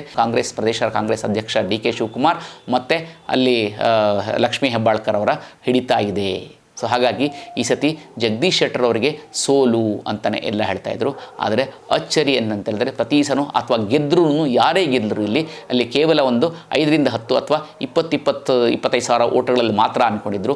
ಅಚ್ಚರಿ ಅಂತ ಹೇಳಿದ್ರೆ ಸುಮಾರು 1,78,437 ಮತಗಳ ಅಂತರದಿಂದ ಜಗದೀಶ್ ಶೆಟ್ಟರ್ ಅವರು ಗೆದ್ದರು. ಜಗದೀಶ್ ಶೆಟ್ಟರ್ ಅವರು 7,82,829 ಮತಗಳನ್ನು ಗಳಿಸಿದ್ರೆ, ಇನ್ನು ಮೃಣಾಲ್ ಹೆಬ್ಬಾಳ್ಕರ್ ಅವರು 5,83,592 ಗಳಿಸೋದ್ರ ಮುಖಾಂತರ ಬೆಳಗಾವಿಯ ಏನು ಲಕ್ಷ್ಮೀ ಹೆಬ್ಬಾಳ್ಕರ್ ಇದ್ರಲ್ಲ ಅವರ ಒಂದು ತನ್ನ ಮಗನ ಸಂಸದನಾಗಿ ಮಾಡಬೇಕು ಅನ್ನೋ ಆಶಾಗೋಪುರ ಭಂಗ ಆಯಿತು. ಬಾಗಲಕೋಟೆಯಲ್ಲಿ ಗದ್ದಿಗೌಡರ್, PC ಗದ್ದಿಗೌಡರ್ ಮತ್ತು ಸಂಯುಕ್ತಾ ಪಾಟೀಲ್ ಸಹ ಅವರು ಸಹ ಸಚಿವರ ಮಗಳೇ ಸಹ, ಅವಳಿಗೂ ಸಹ ಇದರಲ್ಲಿ ಸಂಯುಕ್ತಾ ಪಾಟೀಲ್ ಕೊಟ್ಟಿದ್ದರು. ಸಂಯುಕ್ತಾ ಪಾಟೀಲ್ ಆಕೆ ಸಹ ಸಣ್ಣ ವಯಸ್ಸಿನ ಹುಡುಗಿ. ಅಲ್ಲೂ ಸಹ ಭರ್ಜರಿಯಾದಂಥ ಒಂದು ತಿಕ್ಕಾಟ ಇತ್ತು. ಅಲ್ಲಿ 6,71,838 ಮತಗಳನ್ನು ಗದ್ದಿಗೌಡರು ಗಳಿಸಿದ್ರೆ 6,02,640 ಮತಗಳನ್ನು ಗಳಿಸಿದಂಥ ಸಂಯುಕ್ತಾ ಪಾಟೀಲ್ ಅಂತಿಮವಾಗಿ 88,388 ಮತಗಳನ್ನು ಸೋಲ ಹೋಗಾಗಾಯಿತು. ಇನ್ನು ವಿಜಯಪುರ, ಇದು ಮೀಸಲು ಕ್ಷೇತ್ರ, SC ಕ್ಷೇತ್ರ, ಮೀಸಲು ಕ್ಷೇತ್ರ. ಇಲ್ಲಿ ಸತತ ಬಾರಿಗೆ 4ನೇ ಬಾರಿ ಇಲ್ಲಿ ರಮೇಶ್ ಜಿಗಜಿಣಿಯವರು ಇಂದಿನ ಚುನಾವಣೆಗಿನ ಮುಂಚೆ ಅವರಿಗೆ ಆರೋಗ್ಯನೂ ಸರಿ ಇಲ್ಲ, ಅವರು ಕೊಡಬಾರ್ದು ಅಂತಿತ್ತು. ಆದರೂ ಸಹ ತಮ್ಮ ಹಿರಿತನ ಅಂತ ಹೋಗಿ ಕೇಂದ್ರದಲ್ಲಿ ಹೋಗಿ ಅವರು ಟಿಕೆಟ್ ತೊಗೊಂಡು ಬಂದರು. ಸುಮಾರು 70+ ವಯಸ್ಸಾಗಿರುವಂಥದ್ದು ತೊಗೊಂಡು ಬಂದರು ವಿಜಯಪುರದಲ್ಲಿ. ಈ ಸತಿ ಏನಾಗುತ್ತೋ ಅಂದ್ಕೊಂಡಿದ್ರೆ ಅವರು ದಿನದಿಂದವರು ರಾಜು ಅಲ್ಗೂರ್ ಅವರು ಕಾಂಗ್ರೆಸ್ಸನ್ನು ನಿಂತ್ಕೊಂಡಿದ್ದರು. ಅಂತಿಮವಾಗಿ ನೋಡ್ತು ಅಂತ ಹೇಳಿದ್ರೆ ರಮೇಶ್ ಜಿಗಜಿಣಿಯವರು 6,72,781 ಮತಗಳನ್ನು ಗಳಿಸಿದರೆ, ರಾಜು ಅಲ್ಗೂರ್ ಅವರು 5,95,522 ಮತಗಳನ್ನು ಗಳಿಸಿದರು. ಹೀಗಾಗಿ ರಮೇಶ್ ಜಿಗಜಿಣಿಯವರು 77,229 ಮತಗಳಿಂದ ಗೆದ್ದರು. ಹೀಗಾಗಿ 3ನೇದು BJPಗೆ ಬಂತು. ಮತ್ತೊಂದು ಕ್ಷೇತ್ರ ಅಂತ ಹೇಳಿದ್ರೆ ಈ ಬಾರಿ ಕುತೂಹಲಕಾರಿ ಕ್ಷೇತ್ರ ಅಂತ ಹೇಳಿದ್ರೆ ಅದು ಕಲಬುರಗಿ ಆಗಿತ್ತು. ಕಳೆದ ಬಾರಿ ಕಲಬುರಗಿಯಲ್ಲಿ ಉಮೇಶ್ ಜಾಧವ್ ಮತ್ತು ಮಲ್ಲಿಕಾರ್ಜುನ ಖರ್ಗೆ ಅವರದೇ ಶಿಷ್ಯರಾದಂಥ ಉಮೇಶ್ ಜಾಧವ್ ಅವರನ್ನು ನಿಲ್ಲಿಸಿದ್ರು. ಸೊ BJPಯವರು ಅಲ್ಲಿ ಇಡೀ BJP ತಂಡ ಎಲ್ಲಿ ಸೋತರೂ ಪರವಾಗಿಲ್ಲ, ಆದರೆ ಕಲಬುರಗಿಯಲ್ಲಿ ಖರ್ಗೆ ಅವರನ್ನ ಸೋಲಿಸಲೇಬೇಕು ಅನ್ನೋ ಪಣ ತೊಟ್ಟಿತ್ತು. ಸೊ ಹಾಗಾಗಿ ಅಲ್ಲಿ ಹೋದ್ಸತಿ ಖರ್ಗೆ ಅವರನ್ನ ಉಣಿಸಿದ್ರು. ಸೋಲಿಲ್ಲದ ಸರದಾರ ಅಂತಿದ್ದನ್ನು ಮಲ್ಲಿಕಾರ್ಜುನ ಖರ್ಗೆ ಅವರಿಗೆ ಸೋಲಿಸಿದ್ರು. ಹಾಗಾಗಿ ಮಲ್ಲಿಕಾರ್ಜುನ ಖರ್ಗೆ ಸೋತು ಕೊನೆಗೆ ರಾಜ್ಯಸಭೆಗೆ ಬರಬೇಕಾಯಿತು. ಈ ಸತಿ ಅಲ್ಲಿ ಮಲ್ಲಿಕಾರ್ಜುನ ಖರ್ಗೆ ಮತ್ತು ಅವರ ಮಗ ಪ್ರಿಯಾಂಕ್ ಖರ್ಗೆ ಅದನ್ನು ತುಂಬ ಆಸ್ಥೆ ವಹಿಸಿದ್ರು. ಹಾಗಾಗಿ ಬೇರೆಯವ್ರಿಗೆ ಯಾರಿಗೂ ಕೊಟ್ಟರೆ ಸರಿ ಹೋಗುತ್ತೋ ಇಲ್ವಂತ ತಮ್ಮ ಸ್ವಂತ ಅಳಿಯನಾದಂಥ ರಾಧಾಕೃಷ್ಣ ದೊಡ್ಡಮನಿ ಅವರಿಗೆ ಕೊಟ್ಟರು. ಯಾಕೆಂದರೆ ರಾಧಾಕೃಷ್ಣ ದೊಡ್ಡಮನಿ ಹೊರಗಡೆ ಜಾಸ್ತಿ ಕಾಣ್ತಿದ್ರು, ಇಡೀ ಮಲ್ಲಿಕಾರ್ಜುನ ಖರ್ಗೆಯವರ ಸಂಪೂರ್ಣ ರಾಜಕೀಯನ ನೋಡ್ಕೊಳ್ತಿದ್ದು ಅವರೇನೆ. ಸೊ ಹಾಗಾಗಿ ರಾಧಾಕೃಷ್ಣ ದೊಡ್ಡಮನಿಯವರು ಕೊಟ್ಟಿದ್ದರು. 6,52,321 ಕೊಟ್ಟರೆ ಅವರ ಪ್ರತಿಸ್ಪರ್ಧಿ ಉಮೇಶ್ ಜಾಧವ್ ಇದ್ದರು, ಅವರು 6,25,116 ಮತಗಳಿಂದ ಗೆದ್ದಿದ್ದಾರೆ. ಅಂದರೆ 16 ಮತಗಳನ್ನು ಗಳಿಸಿದ್ದಾರೆ. ಅಂದರೆ ಜಿದ್ದಾಜಿದ್ದಿಯಾಗಿತ್ತು. ಒಂದು ಸತಿ ಅವರ ಮೇಲೆ ಹಗ್ಗ ಉಯ್ಯಾಲೆ ಥರ ಆಗಿ ಅಂತಿಮವಾಗಿ ಕೇವಲ 27,295 ಮತಗಳಿಂದ ಅಲ್ಲಿ ಜಯ ಕಂಡಿದ್ದಾರೆ. ಅಂದರೆ ತಿಣಿಕಾಡಬೇಕು ಸಾಕಷ್ಟು. ಈ ಕಲಬುರಗಿಯಲ್ಲಿ ಕಾಂಗ್ರೆಸ್ ಗೆಲ್ತಾದರೂ ಅದರಲ್ಲಿ ಸಾಕಷ್ಟು ತಿಣಿಕಾಡ್ತು ಅಂತ ಹೇಳಿದ್ರು ತಪ್ಪಾಗಲಾರ್ದು. ಇನ್ನು ಬಳ್ಳಾರಿ ಸಹ ಶ್ರೀರಾಮುಲು, ಒಂದು ಕಾಲದಲ್ಲಿ ಬಳ್ಳಾರಿ ಅಂತ ಹೇಳಿದ್ರೆ ಶ್ರೀರಾಮುಲು ಅಥವಾ ಗಣಿ ಬ್ರದರ್ಸ್ ಅಂತ ಹೇಳ್ತಿದ್ರು. 8 ವರ್ಷದ ಹಿಂದೆ ಅವರೇನೇ ಒಂದು ತಮ್ಮ BRS ಅಂತ ಒಂದು ಪಕ್ಷ ಕಟ್ಕೊಂಡಿದ್ರು, ಎಲ್ಲ ರಾಜ್ಯಾದ್ಯಂತ ಓಡಾಡಿ ಸಾಕಷ್ಟು BJPಗೆ ಧಕ್ಕೆ ಕೊಟ್ಟಿದ್ರು, BJಪಿಯಿಂದ ಹೊರಗಡೆ ಬಂದವರು ಸಾಕಷ್ಟು ಧಕ್ಕೆ ಕೊಟ್ಟಿದ್ರು. ಅದನ್ನು ತಿರ್ಗಾ BJಪಿಗೆ ಬಂದು ಅಲ್ಲಿ ಸಚಿವರು ಕೂಡ ಆಗಿದ್ದರು. ಕಳೆದ ಬಾರಿ ಯಾವುದೋ ಒಂದು ನಾಗೇಂದ್ರ ಎದುರುಗಡೆ ಅಲ್ಲಿ ಹೋಗಿ ಸೋತಿದ್ರು. ಈ ಸತಿನೂ ಸಹ ಅವರಿಗೆ ಆ ಅನುಕಂಪದ ಆದಮೇಲೆ ಗೆಲ್ತಾರೆ ಅಂದ್ಕೊಂಡಿದ್ರು. ತುಕಾರಾಮ್, ಏನು ಕಾಂಗ್ರೆಸ್ನ ತುಕಾರಾಮ್ ಇದ್ರಲ್ಲ, ಆ ಶಾಸಕರಾಗಿದ್ರಲ್ಲ ತುಕಾರಾಮ್ ಅವರು 7,30,845 ಮತಗಳನ್ನು ಗಳಿಸಿದರೆ, ಅದು ಶ್ರೀರಾಮುಲು ಅವರು ಕೇವಲ 6,31,853 ಗಳಿಸುವ ಮುಖಾಂತರ ಸುಮಾರು 98,382 ಅಂದರೆ 1,00,000 ಅಂತರದಿಂದ ಸೋಲನ್ನು ಅನುಭವಿಸಬೇಕಾಗಿತ್ತು. ಇದು ರಾಜ್ಯ ಕಂಡಂಥ ಅಚ್ಚರಿಯ ಫಲಿತಾಂಶಗಳಲ್ಲಿ ಒಂದು ಅಂತ ಹೇಳಿದ್ರು ತಪ್ಪಾಗಲಾರದು. ಇನ್ನು ರಾಯಚೂರು SC ಮೀಸಲು ಕ್ಷೇತ್ರ, ಇಲ್ಲಿ ಇಬ್ಬರು ನಾಯಕಗಳು ಮಾಡ್ತಾಯಿದ್ರು. ಈಗಾಗಲೇ ನಾಯಕಿದಂಥ ರಾಜಾ ಅಮರೇಶ್ ನಾಯಕ್ ಅವರು ಸಿಟ್ಟಿಂಗ್ MP ಇದ್ದರು. ಅವರಿಗೆ ಈ ಸತಿ ಕೊಡಬಾರ್ದು ಅಂತ ಹೇಳಿದರು, ಆದರೂ ಸಹ ಅವರು ಕೊಟ್ಟರು. ಅವರು ಟಿಕೆಟ್ ತೊಗೊಂಡು ಬಂದರು. G. ಕುಮಾರ್ ನಾಯಕ್ ಅವರು ರಿಟೈರ್ಡ್ IAS ಆಫೀಸರ್ ಇದ್ದರು, ಅವ್ರಿಗೆ ಕೊಟ್ಟಿದ್ದರು. 6,70,966 ಮತಗಳನ್ನು ಅವರು ಗಳಿಸ್ತು ಅಂತ ಹೇಳಿದ್ರೆ, ಇದು 5,91,185 ತೊಗೊಂಡ್ರು. ಹಾಗಾಗಿ 78,781 ಮತಗಳಿಂದ G. ಕುಮಾರ್ ನಾಯಕ್ ಅವರು ಕಾಂಗ್ರೆಸ್ ಪರವಾಗಿ ರಾಯಚೂರಿನಲ್ಲಿ ವಿಜಯದ ಬಾವುಟ ಹಾರಿಸಿದ್ರು. ಬೀದರ್ ಸಹ ಅಷ್ಟೇ, ಇಲ್ಲೂ ಸಹ ಭಗವಂತ ಖೂಬಾ ಅಂದರೆ ಭಗವಂತ ಖೂಬಾ ಮೋದಿಯವರ ಚುನಾವಣೆಯಲ್ಲಿ ಮೋದಿಯವರ ಬ್ಲೂ ಐಡ್ ಬಾಯ್ ಅಂತ ಕರಿತಾ ಇದ್ದರು. ಯಾಕೆ ಅಂತ ಹೇಳಿದ್ರೆ ಮೋದಿಯವರಿಗೆ ಅವರ ಎಷ್ಟೊಂದು ಮೊದಲನೆಯ ಇದರಲ್ಲಿ ಮೋದಿಯವರ ಅನೇಕ ಇದನ್ನು ಜಾರಿಗೆ ತಂದಿದ್ರು. ಮನ್ ಕಿ ಬಾತಲ್ಲೂ ಸಹ ಭಗವಂತ ಖೂಬಾ ಬಗ್ಗೆ ತುಂಬ ಮಾತಾಡಿದರು. ಹಾಗಾಗಿ ಭಗವಂತ ಖೂಬಾ ಅವರನ್ನ ಮಿನಿಸ್ಟ್ರು ಕೂಡ ಮಾಡಿದರು, ಅವ್ರ ಕೇಂದ್ರದಲ್ಲಿ ಮಂತ್ರಿಗಳು ಕೂಡ ಆಗಿದ್ದರು. ಹಾಗಾಗಿ ನಿರಾಯಾಸವಾಗಿ ಗೆಲ್ತಾರೆ ಅಂತಲೇ ಅಂದ್ಕೊಂಡಿದ್ರು. ಆದರೆ ಭಗವಂತ ಖೂಬಾ ಒಳಗಡೆ ತುಂಬ ಜಾಸ್ತಿ ಅಂದರೆ ಆಂತರಿಕವಾಗಿ ಅವರು ಶಾಸಕರುಗಳ ಚೆನ್ನಾಗಿರಲಿಲ್ಲ. ಪ್ರಭು ಚವ್ಹಾಣ್ ಜೊತೆ ಅವರು ತುಂಬಾ ಗಲಾಟೆ ಮಾಡ್ಕೊಂಡಿದ್ರು. ಸೊ ಹಾಗಾಗಿ ಅವರಿಗೆ ಒಳೇಟು ಬೀಳುತ್ತು ಅಂತ ಅನಿಸುತ್ತೆ. ಹಾಗಾಗಿ ಈಶ್ವರ್ ಖಂಡ್ರೆ ಅವರ ಮಗ ಕೇವಲ 26 ವರ್ಷದ ಸಾಗರ್ ಖಂಡ್ರೆಗೆ ಈ ಸತಿ ಕೊಟ್ಟಿದ್ದರು. ಏನು ಅನನುಭವಿ ಅಂತ ಇದ್ದರು. ಆದರೆ ಅಚ್ಚರಿ ಎನ್ನುವಂತೆ 1,28,875 ಮತಗಳ ಅಂತರದಲ್ಲಿ ಆತ ಏನು ಸಿಟ್ಟಿಂಗ್ ಮಿನಿಸ್ಟರ್ ಇದ್ದರು ಭಗವಂತ ಖೂಬಾ, ಅವ್ರನ್ನ ಸೋಲಿಸಿದ್ದಾನೆ. ಸೊ ಹೀಗಾಗಿ ಬೀದರಲ್ಲಿ ರಾಜ್ಯದ ಅತ್ಯಂತ ಚಿಕ್ಕ ವಯಸ್ಸಿನ ಕೇವಲ 26 ವರ್ಷದಲ್ಲಿದೆ. ಇವರು ದೇಶದ 2ನೇ ಚಿಕ್ಕ ಸಂಸದ ಅಂತ ಹೇಳಿದ್ರೆ 25 ವರ್ಷದ ಒಂದು ಹುಡುಗಿ ಬೇರೆ ಕಡೆ ಪಂಜಾಬಿಂದನೆಲ್ಲ ಆಯ್ಕೆಯಾಗಿದ್ದಾಳೆ. ಸೊ ಹಾಗಾಗಿ ಇಲ್ಲಿ ಬೀದರಲ್ಲಿ ಆಗಿರೋನು ರಾಜ್ಯಕ್ಕೆ ಅತ್ಯಂತ ಚಿಕ್ಕ ವಯಸ್ಸು ಅಂತ ಹೇಳಿದ್ರೆ ಈಶ್ವರ್ ಖಂಡ್ರೆ ಮಗ ಸಾಗರ್ ಈಶ್ವರ್ ಖಂಡ್ರೆ. ಇನ್ನು ಕೊಪ್ಪಳದಲ್ಲೂ ಅಷ್ಟೇ ಕಳೆದ ಬಾರಿಯಲ್ಲಿ ಇವರಿಗೆ ಕರಡಿ ಸಂಗಣ್ಣ ಅವರ ಕೊಟ್ಟಿದ್ದರು. ಈ ಸತಿ ಕರಡಿ ಸಂಗಣ್ಣ ಅವರು ಯಾವಾಗ ಸಿಗಲ್ಲ ಅಂತ ಹೇಳಿದ್ರೆ ಕರಡಿ ಸಂಗಣ್ಣ ಅವರು ಬಿಟ್ಟು ಅವರಿಗೆ ಬದಲಾಗಿ ಬಸವರಾಜ್ ಕ್ಯಾಪ್ಟರ್ ಅವರ ಕೊಟ್ಟಿದ್ದರು. ಸೊ ತುಂಬ ಅಲ್ಲಿ ಇದಿತ್ತು. ಆಮೇಲೆ ಕರಡಿ ಸಂಗಣ್ಣ ಅವರು ಹೋಗಿ ಕಾಂಗ್ರೆಸ್ಗೆ ಹೋಗಿ ಸೇರಿಕೊಂಡಿದ್ದರು.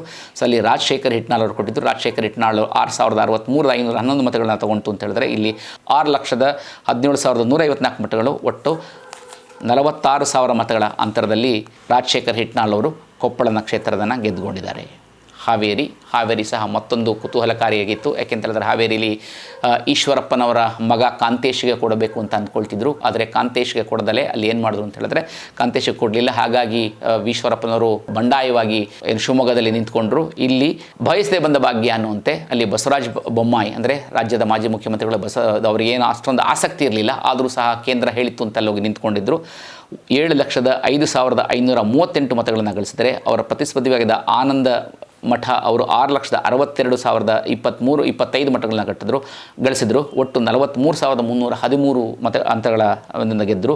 ಇದು ಜಯ ಅಂತ ಹೇಳಿದ್ರು. ಇದು ಅಷ್ಟೊಂದು ಜಯ ಇಲ್ಲ, ಯಾಕೆಂದರೆ ಒಂದು ಮಾಜಿ ಮುಖ್ಯಮಂತ್ರಿ ಅಂತ ಹೇಳಿದ್ರೆ 1 ಲಕ್ಷ ಅಥವಾ 2 ಲಕ್ಷದ ಅಂತರದಲ್ಲಿ ಗೆಲ್ಲಬೇಕಾಗಿತ್ತು. ಸ್ವಲ್ಪ ತಿಣಕಾಡಿದ್ರು ಅಂತ ಹೇಳಿದ್ರು ತಪ್ಪಾಗಲಾರದು. ಇನ್ನು ಉತ್ತರ ಕನ್ನಡಕ್ಕೆ ಬರೋಣ.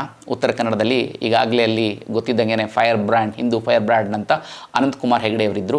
ಕಳೆದ 4 ಸತಿಯಿಂದ 4 ಬಾರಿ ಅವರು ಆಗಲೇ ಸಂಸದರಾಗಿದ್ದರು. ಇದಕ್ಕಿಂತ ಮುಂಚೆ ಅವರು ಮಂತ್ರಿಗಳು ಸಹ ಆಗಿದ್ದರು. ಅಂತಿಮವಾಗಿ ವಿಶ್ವೇಶ್ವರ ಹೆಗಡೆ ಕಾಗೇರಿ ಏನು ಕಳೆದ ಸತಿ ಚುನಾವಣೆ ವಿಧಾನಸಭಾ ಅಧ್ಯಕ್ಷರಾಗಿದ್ದರು, ಶಿರ್ಸಿಯಲ್ಲಿ ಸೋತಿದ್ದರು. ಸೊ ಹಾಗಾಗಿ ಅವ್ರನ್ನ ಕೊಡ್ತು. ಅಲ್ಲಿ ಕೊಟ್ಟಾಗ ತಟಸ್ಥವಾಗಿ ಕಳೆದ ಬಾರಿ ಗೆದ್ದಿದ್ದಂಥ ಅನಂತಕುಮಾರ್ ಹೆಗಡೆ ಅವರು ತಟಸ್ಥರಾಗೋಗ್ಬಿಟ್ಟಿದ್ರು. ಗೆಲ್ತಾರೋ ಇಲ್ವೋ ಸೋಲ್ತಾರೋ ಅಂದ್ಕೊಂಡಿದ್ರು. ಯಾಕೆಂದರೆ ಅಲ್ಲಿ ನಿಂತಿದ್ದವರು ಡಾಕ್ಟರ್ ಅಂಜಲಿ ನಿಂಬಾಳ್ಕರ್ ಅವರು ಸಹ ಚುನಾವಣೆಯಲ್ಲಿ ನಿಂತು ಈ ಸತಿ ಸೋತಿದ್ರು. ಸೊ ಹಾಗಾಗಿ ಇಬ್ಬರು ಸೋತಿರೋವಂಥವ್ರು ನಿಂತಿದ್ದರಲ್ಲಿ ಅಂತಿಮವಾಗಿ 7,82,495 ಮತಗಳನ್ನು ವಿಶ್ವೇಶ್ವರ ಹೆಗಡೆ ಕಾಗೇರಿ ಅವರು ತೊಗೊಂಡ್ರೆ, ಅವರ ಪ್ರತಿಸ್ಪರ್ಧಿಯಾಗಿದ್ದಂಥ ಅಂಜಲಿ ನಿಂಬಾಳ್ಕರ್ ಅವರು 4,45,067 ತೊಗೊಂಡ್ರು. ಅಂತಿಮವಾಗಿ 3,37,428 ಮತಗಳ ಅಂತರದಿಂದ ವಿಶ್ವೇಶ್ವರ ಹೆಗಡೆ ಕಾಗೇರಿಯವರು ಗೆದ್ದರು. ಇದು ಕರ್ನಾಟಕದ ರಾಜ್ಯದ ಅತ್ಯಂತ ಹೆಚ್ಚಿನ ಅಂತರದಲ್ಲಿ ಗೆದ್ದಂಥ ಮೊದಲನ ಅಭ್ಯರ್ಥಿಯಾಗಿದ್ದಾರೆ ವಿಶ್ವೇಶ್ವರ ಹೆಗಡೆ ಕಾಗೇರಿಯವರು. ಇನ್ನು ದಾವಣಗೆರೆಯಲ್ಲಿ 2 ಜಡೆಗಳ ನಡುವೆ ಇಲ್ಲಿ ಇತ್ತು. ಒಂದು ಇಲ್ಲಿ ಪ್ರಭಾ ಮಲ್ಲಿಕಾರ್ಜುನ್ ಅವರು ಶಿವಶಂಕರಪ್ಪ ಅವರ ಸೊಸೆ ಮತ್ತು ಮಲ್ಲಿಕಾರ್ಜುನ್ ಅವರ ಹೆಂಡತಿ ಮತ್ತು ಅವರ ಎದುರುಗಡೆ ಗಾಯತ್ರಿ ಸಿದ್ದೇಶ್ವರ್ ಅವರು ಈಗಾಗಲೇ ಅವರು ಕಳೆದ ಬಾರಿನೇ ಹೇಳಿದರು, ನಾನು ಸಕ್ರಿಯ ರಾಜಕೀಯದಿಂದ ನಿವೃತ್ತಿ ಆಗ್ತೀನಿ ಅಂತ ಹೇಳಿದ್ರು. ಯಾರೋ ಒಬ್ಬರಿಗೆ ಹೊಸಬರಿಗೆ ಕೊಡ್ತಾರೆ ಅಂತ ಅಂದ್ಕೊಂಡಿದ್ರೆ ಅಲ್ಲೇನಾಯಿತು ಅಂತ ಹೇಳಿದ್ರೆ ಅಲ್ಲಿ ಅದು ಯಾಕೇನಾಯಿತು, ಕಡೆಯಲ್ಲಿ ಅಂತಿಮವಾಗಿ ತಮಗೆ ಕೊಡದೇ ಇಲ್ಲ, ಬೇಡ ನನ್ನ ಹೆಂಡತಿ ಕೊಡಬೇಕು ಅಂತ ಹೇಳಿದ್ರು. ಅಲ್ಲೂ ಒಂದು ಸ್ವಲ್ಪ ಇದಿತ್ತು. ಮತ್ತು ಕಾಂಗ್ರೆಸ್ BJPಯಿಂದ ರೇಣುಕಾಚಾರ್ಯ ಅವರೆಲ್ಲ ತುಂಬ ಅಲ್ಲಿ ಆಂತರಿಕವಾದ ಸಮಸ್ಯೆಗಳಿತ್ತು. ಸೊ ಮತ್ತು ಕಾಂಗ್ರೆಸ್ನವರು ಸಹ ಅಲ್ಲಿ ಭಿನ್ನಾಭಿಪ್ರಾಯ ತುಂಬ ಜಾಸ್ತಿ ಇತ್ತು. ಮತ್ತು ಅಲ್ಲಿ ಬಂಡಾಯ ಅಭ್ಯರ್ಥಿಯಾಗಿ ನಿಂತ್ಕೊಂಡಿದ್ದು, ದಿನೇಶ್ನವರು ಬಂಡಾಯ ಅಭ್ಯರ್ಥಿಯಾಗಿ ನಿಂತ್ಕೊಂಡಿದ್ದರು. ಅಂತಿಮವಾಗಿ ನೋಡಿದ್ರೆ 6,33,059 ಮತಗಳನ್ನು ಪ್ರಭಾ ಮಲ್ಲಿಕಾರ್ಜುನ್ ಅವರು ತಗೊಂಡ್ರೆ, ಗಾಯತ್ರಿ ಸಿದ್ದೇಶ್ವರ 6,06,965 ತಗೊಂಡ್ರು.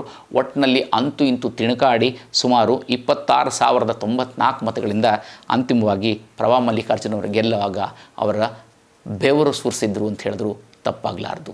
ಪ್ರಹ್ಲಾದ್ ಜೋಶಿ ಅವರು ಸಹ ಕೇಂದ್ರದಲ್ಲಿ ಮಂತ್ರಿಗಳಾಗಿದ್ದಾರೆ. ಈ ಸತಿ ದಿಂಗಾಲೇಶ್ವರ ಸ್ವಾಮಿಗಳು ಅವರಿಂದ ಎದುರುಗಡೆ ನಿಂತ್ಕೊಂಡಿದ್ರು. ಅಂತಿಮವಾಗಿ ಕಡೆಗೆ ಅಲ್ಲಿ ಏನಾಯಿತೋ ಏನೋ, ಅಲ್ಲಿ ಯಾವ ಸಂಧಾನಕ್ಕೆ ಬಂದರೋ ಏನೋ, ಕೊನೆಗೆ ಅವರು ದಿಂಗಾಲೇಶ್ವರ ಸ್ವಾಮಿಗಳು ತಮ್ಮ ನಾಮಪತ್ರ ಸಲ್ಲಿಸಿದ್ದನ್ನು ವಾಪಸ್ ತಗೊಂಡ್ರು.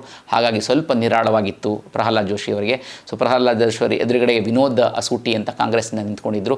ಅಂತಿಮವಾಗಿ ಪ್ರಹ್ಲಾದ್ ಜೋಶಿ 7,16,231 ತೊಗೊಂಡ್ರೆ 6,18,907 ವಿನೋದ್ ಅಸೂಟಿಯವರು ತೊಗೊಂಡ್ರು. 97,000 ಅಂದರೆ ಅಂದಾಜು 1,00,000 ಅಂತರದಿಂದ ಪ್ರಹ್ಲಾದ್ ಜೋಶಿ ಅವರು ಗೆದ್ದಿದ್ದಾರೆ ಅಲ್ಲಿ.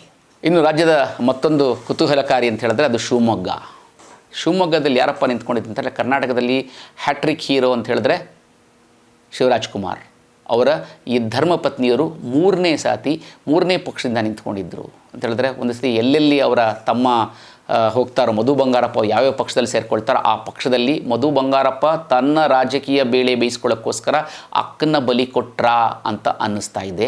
ಹಾಗಾಗಿ ಏನಂತ ಹೇಳಿದ್ರೆ, ತಾನು ಅಲ್ಲಿ ಬಂದು ಅದರಲ್ಲಿ ಅಲ್ಲಲ್ಲಿ ನಿಂತ್ಕೊಂಡ್ರು. ಅವ್ರಿಗೆ ಹೊಡೆತ ಬಿತ್ತು ಅಂತ ಹೇಳಿದ್ರೆ, ಆಕೆ ಒಂದು ವಿಡಿಯೋ ತುಂಬ ವೈರಲ್ ಆಯಿತು. ಏನಪ್ಪ ಅಂತ ಹೇಳಿದ್ರೆ, ಅಲ್ಲಿ ಎಲ್ಲ ಅಚ್ಚುಕಟ್ಟಾಗಿ ಇಲ್ಲಿ ಚುನಾವಣೆಯಲ್ಲಿ ಪ್ರಚಾರ ಮಾಡ್ತಿರ್ತಾರೆ. ಅಲ್ಲಿ ಒಂದು ಕಡೆ ಯಾವುದೋ ಒಂದು ಶಿವಮೊಗ್ಗದಲ್ಲಿ ಒಂದು ಮುಸಲ್ಮಾನರಿರುವಂಥ ಜಾಗದಲ್ಲಿ ಹೋಗಬೇಕು ಅಂದಾಗ ಆಕೆ ಹಣೆ ಕುಂಕುಮ ಅಳಿಸ್ಕೊಂಡು ಹೋದ್ಲು. ಸೊ ಆಗ ಅದನ್ನು BJPಯವರು ಚೆನ್ನಾಗಿ ಕ್ಯಾಪ್ಚರ್ ಮಾಡಿಕೊಂಡ್ರು. ಸೊ ಅದು ಒಂದು ಬಂತು. ಆದ್ರೂ BJPಯವ್ರಿಗೆ ಏನಪ್ಪ ಒಂದು ಆತಂಕ ಆಯಿತು ಅಂತ ಹೇಳಿದ್ರೆ, ಈಶ್ವರಪ್ಪನವರು ತಮ್ಮ ಮಗನಿಗೆ ಸೀಟ್ ಕೊಡಲಿಲ್ಲ ಅಂತ, ಕಾಂತೇಶ್ಗೆ ಸೀಟ್ ಕೊಡಲಿಲ್ಲ ಅಂತ ಅಲ್ಲಿ ಬಂಡಾಯ ಅಭ್ಯರ್ಥಿಯಾಗಿ ನಿಂತ್ಕೊಂಡಿದ್ದರು. ಈ ಸತಿ ಗೆಲುವು ನಂದಿ ಅಂತಿದ್ರು, ಸ್ವಾಭಿಮಾನಿ ಹಿಂದೂಗಳು ಅಂತ ಒಂದು ಹೋಗಿದ್ದರು. ಸೊ ಹಾಗಾಗಿ ಇಲ್ಲಿ ಏನಾಗತ್ತೆ ಅಂತ ಎಲ್ಲರ ಕುತೂಹಲ ಹತ್ತಿತ್ತು. ಆದರೆ ಅಂತಿಮವಾಗಿ BY ರಾಘವೇಂದ್ರ ಅವರು 7,76,721 ಮತಗಳನ್ನು ಗಳಿಸಿದರೆ, ಅವರ ವಿರುದ್ಧವಾಗಿ ಗೀತಾ ಶಿವರಾಜ್ ಕುಮಾರ್ ಅವರು 5,35,000 ಮತಗಳನ್ನು ಕಳಿಸಿ ಒಟ್ಟು 2,43,715 ಮತಗಳಿಂದ ತಮ್ಮ ಗಂಡ ಹ್ಯಾಟ್ರಿಕ್ ಹೀರೋ ಆದರೆ, ಇಲ್ಲಿ ಗೀತಾ ಶಿವಕುಮಾರ್ ಅವರು ಹ್ಯಾಟ್ರಿಕ್ ಸೋಲನ್ನು ಅನುಭವಿಸಿದ್ರು. ಸತತವಾಗಿ 3 ಚುನಾವಣೆಯಲ್ಲಿ ಸೋತಿದ್ದಾರೆ. ಸೊ ಹಾಗಾಗಿ ಅಲ್ಲೇನೆಂದರೆ, ಆಕೆ ಬಂಗಾರಪ್ಪನ ಮಗನವರಾಗಿರ್ಬೋದು, ಆದರೆ ಜನ ನೋಡೋದು ಆಕೆ ಬಂಗಾರಪ್ಪನ ಮಗಳಿಗಿನ್ನ ಆಕೆ ನೋಡೋದು ರಾಜ್ಕುಮಾರ್ ಅವರ ಸೊಸೆ ಅಂತ. ರಾಜ್ಕುಮಾರ್ ಅವರ ಮನೆತನಕ್ಕೆ ರಾಜಕೀಯ ಬೇಡ ಅಂತ ಹೇಳಿದ್ದಾರೆ, ರಾಜಕೀಯ ಬೇಡ ಅಂತ ಹೇಳಿದ್ದಾರೆ.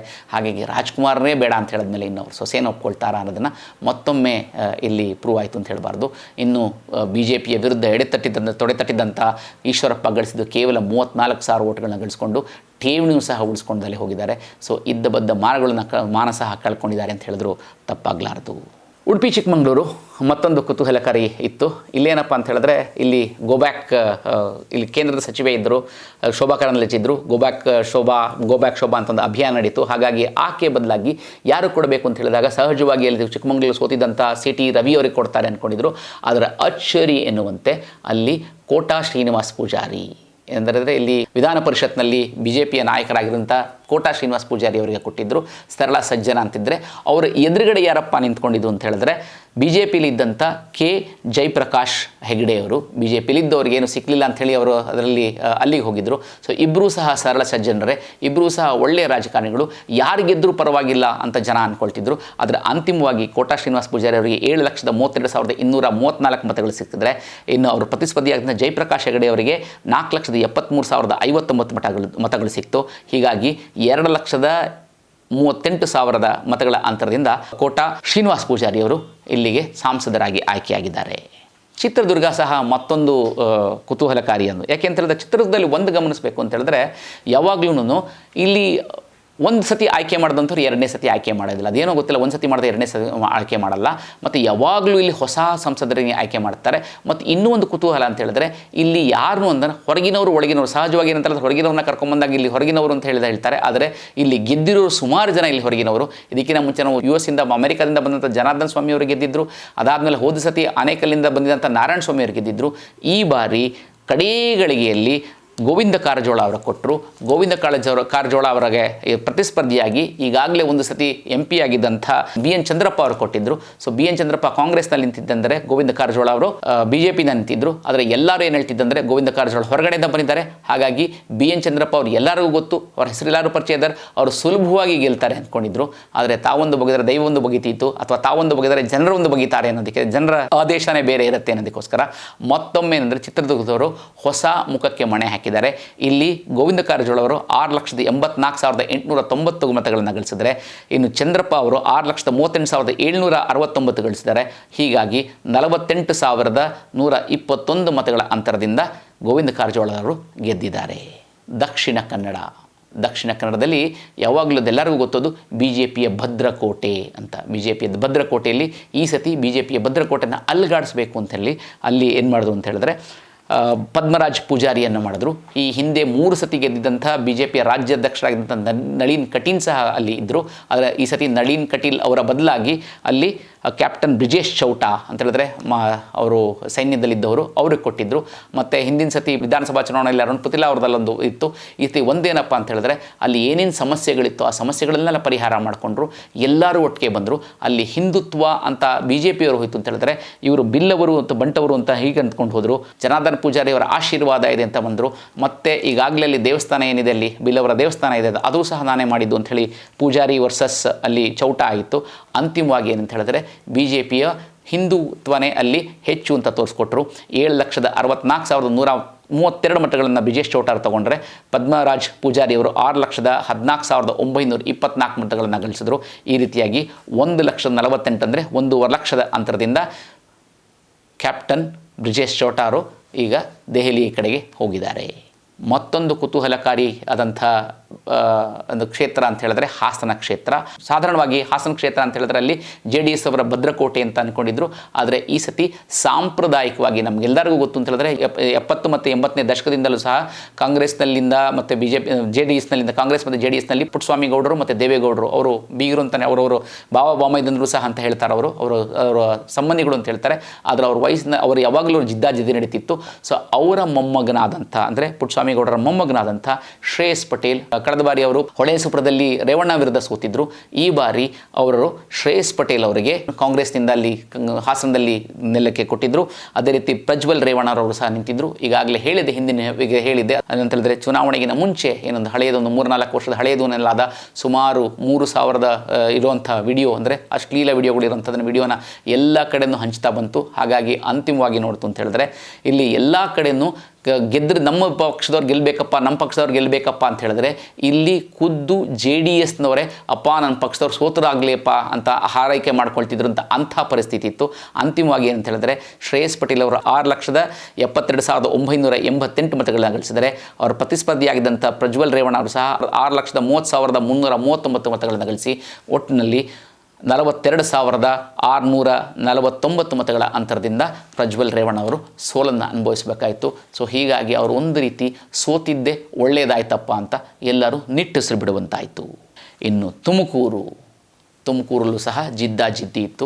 ಯಾಕೆ ಅಂತ ಹೇಳಿದ್ರೆ ಅಲ್ಲಿ ಬಿಟ್ಟು ಇಲ್ಲಿ ಬಿಟ್ಟು ಇವರ್ಯಾರು ಅಂತ ಹೇಳ್ದಂಗೆ ತಮ್ಮ ಬೆಂಗಳೂರಿನಲ್ಲಿ ತಮ್ಮ ರಾಜಕೀಯನ ಆರಂಭಿಸಿದಂಥ ಸೋಮಣ್ಣರವರು ಎಲ್ಲ ಪಕ್ಷ ನೋಡ್ಕೊಂಡು ಬಂದಿದ್ರು. ಕಾಂಗ್ರೆಸ್ ನೋಡಿದ್ರು, JDS ನೋಡಿದ್ರು, BJP ನೋಡಿದ್ರು. BJPಲಿ ಸಹ ನಿಂತು ಗೆದ್ದು ಕೊನೆಗೆ ಗೋವಿಂದರಾಜನಗರದಿಂದ ವಿಜಯನಗರಕ್ಕೆ ಬಂದರು, ಅಲ್ಲಿ ಸೋತರು. ಕಡೆಗೆಲ್ಲ ಹೋದ ಸತಿ ಗೋವಿಂದರಾಜನಗರದಲ್ಲಿ ಗೆದ್ದಿದ್ರು. ಅದಾದಮೇಲೆ 2023ನೇ ಇಸ್ವಿಲಿ ಅವರಿಗೆ 2 ಕಡೆ ಕ್ಷೇತ್ರದಲ್ಲಿ ಕೊಟ್ಟಿದ್ರು. ಒಂದು ಸಿದ್ದರಾಮಯ್ಯ ಎದುರುಗಡೆ ವರ್ಣಾದಲ್ಲಿ ನಿಲ್ಲಿಸಿದ್ರೆ, ಇನ್ನೊಂದು ಅವ್ರನ್ನ ಚಾಮರಾಜನಗರದಲ್ಲೂ ನಿಲ್ಲಿಸಿದ್ರು. ಅಲ್ಲಿ ಗೆಲ್ತಾರೆ ಅಂದ್ಕೊಂಡಿದ್ರು. ಅದು 2 ಕಡೆನೂ ಸೋಲುಂಡು ಸೇನೇನು ಬಿಟ್ಟು ಹೊಟ್ಟೋಗ್ತಾರೆ, BJPನ ಬಿಟ್ಟು ಕಾಂಗ್ರೆಸ್ ಸೇರ್ಕೊಳ್ತಾರೆ ಅಂತ ಇರಬೇಕಿದ್ರೆ ಹೇಗೋ ಮಾಡಿ ಅವ್ರ ಮನವೊಲೈಸಿ ಕರ್ಕೊಂಡು ಬಂದವರಿಗೆ ಅಂತಿಮವಾಗಿ ತುಮಕೂರಲ್ಲಿ ಕೊಟ್ಟಾಗ ಅವ್ರಿಗೆ ಸಿದ್ಧಗಂಗಾ ಮಠಕ್ಕೂ ಮತ್ತು V ಸೋಮಣ್ಣ ಅವ್ರಿಗೂ ಅವಿನಾಭಾವ ಸಂಬಂಧ ಇದೆ. ಹಾಗಾಗಿ ಅಲ್ಲಿರೋ ಲಿಂಗಾಯತರನ್ನ ಕೈ ಬಿಡಲ್ಲ ಅಂದ್ಕೊಂಡಿದ್ರು. ಆದರೆ ಈ ಬಾರಿ ಏನಂತ ಹೇಳಿದ್ರೆ, ಕಳೆದ ಬಾರಿ ಕಾಂಗ್ರೆಸ್ನಲ್ಲಿ ಸೀಟ್ ಸಿಕ್ಕಲಿಲ್ಲ ಅನ್ನೋದು ದೇವೇಗೌಡರಿಗೆ ಕೊಟ್ಟಾಗ ನನಗೆ ಸೀಟ್ ಸಿಕ್ಕಿಲ್ಲ ಅಂತೇಳಿ ಕೋಪ ಮಾಡಿಕೊಂಡು ಅಲ್ಲಿಂದ ಬಿಟ್ಟು ಹೋಗಿದ್ದಂಥ ಸರಳ ಸಜ್ಜನರಾದ ಮುದ್ದಹನುಮೇಗೌಡರು ಸಹ ಈ ಸತಿ BJPಲಿ ಅವ್ರಿಗೆ ಯಾವುದೇ ಸೀಟ್ಸ್ ಕೊಡಲಿಲ್ಲ ಅಂತ ಹೇಳಿಕೋಸ್ಕರ ಅವರು ಕೋಪ ಮಾಡ್ಕೊಂಡು ಮತ್ತೆ ಅವರು ಕಾಂಗ್ರೆಸ್ಗೆ ಹೋಗಿದ್ರು. ಸೊ ಹಾಗಾಗಿ ಕಾಂಗ್ರೆಸ್ ಅಂದರೆ ಒಂಥರ ಅದು BJPಲಿ ಇದ್ದವರೇ ಎರಡಿದ್ದಂಗೆ. ಸೊ ಮುದ್ದಹನುಮೇಗೌಡರು ಕಾಂಗ್ರೆಸ್ನಿಂದ ಮತ್ತು ಸೋಮಣ್ಣನವರು ಹೊರಗಡೆಯಿಂದ ಬಂದವರು ಅಂತ ಸೋಮಣ್ಣವರು. ಆದರೆ ಸೋಮಣ್ಣನವರಿಗೆ ಸತತವಾಗಿ ಹೊರಗಡೆಯಿಂದ ಬಂದವರು ಅಂತ ಮಾಡ್ತಾಯಿದ್ರು. ತುಂಬ ಅವ್ರ ಬಗ್ಗೆ ಕೆಟ್ಟದಾದ ಅಭಿಪ್ರಾಯಗಳನ್ನು ವ್ಯಕ್ತಪಡಿಸಿದ್ರು. ಇಷ್ಟೆಲ್ಲ ಮಾಡಿದ್ರು ಜನರು ಸಹ ಅವರಿಗೆ ಕೈ ಬಿಡಲಿಲ್ಲ. ಸೊ ಒಟ್ಟಿನಲ್ಲಿ ಸೋಮಣ್ಣವರು 7,20,946 ಮತಗಳನ್ನು ಗಳಿಸಿದ್ದಾರೆ. ಅವರ ಪ್ರತಿಸ್ಪರ್ಧಿಯಾದಂಥ ಮುದ್ದಹನುಮೇಗೌಡರು 5,45,352 ಗಳಿಸಿದ್ದಾರೆ. ಸೊ ಅಂತರದಂದರೆ 1,75,394 ಮತಗಳ ಅಂತರದಿಂದ ಗೆದ್ದಿದ್ದಾರೆ. ಮತ್ತೊಂದು ರಾಜ್ಯದ ಕುತೂಹಲಕಾರಿ ಅಂತ ಹೇಳಿದ್ರೆ ಮಂಡ್ಯ. ಏಕೆಂತ ಹೇಳಿದ್ರೆ ಇಂಡಿಯಾ ಅಂದರೆ ಮಂಡ್ಯ ಅಂತ ಹೇಳ್ತಾ ಇತ್ತು. ಸೊ ಮಂಡ್ಯದಲ್ಲಿ ಕಳೆದ ಬಾರಿ ನಾವು ನೋಡಿದ್ವಿ, ಅಲ್ಲಿ ಸುಮಲತಾ ವಿರುದ್ಧ ಮುಖ್ಯಮಂತ್ರಿ ಆಗಿದ್ದ ಕುಮಾರಸ್ವಾಮಿ ಅವರ ಮಗ ನಿಖಿಲ್ ಕುಮಾರಸ್ವಾಮಿ ಅವರನ್ನು ನಿಲ್ಲಿಸಿದ್ರು. ಅಲ್ಲಿ ಜೋಡೆತ್ತುಗಳು ಅಂತ ಕುಮಾರಸ್ವಾಮಿ ಮತ್ತು DK ಶಿವಕುಮಾರ್ ನಾವು ಜೋಡೆತ್ತು ಅಂತ ಅಂದ್ಕೊಂಡಿದ್ರು. ಆದರೆ ಅಂತಿಮವಾಗಿ ನೋಡಿದಾಗ ಸುಮಾರು 1 ಲಕ್ಷಕ್ಕೂ ಅಧಿಕ ಮತದಿಂದ ಸುಮಲತಾ ಗೆದ್ದಿದ್ರು. ಈ ಬಾರಿ ಸುಮಲತಾ ಅವರಿಗೆ ನನಗೆ BJP ಟಿಕೆಟ್ ಕೊಡಬೇಕು, ನನಗೆ ಟಿಕೆಟ್ ಸಿಗುತ್ತೆ ಅಂತ ಅಂತಿದ್ರು.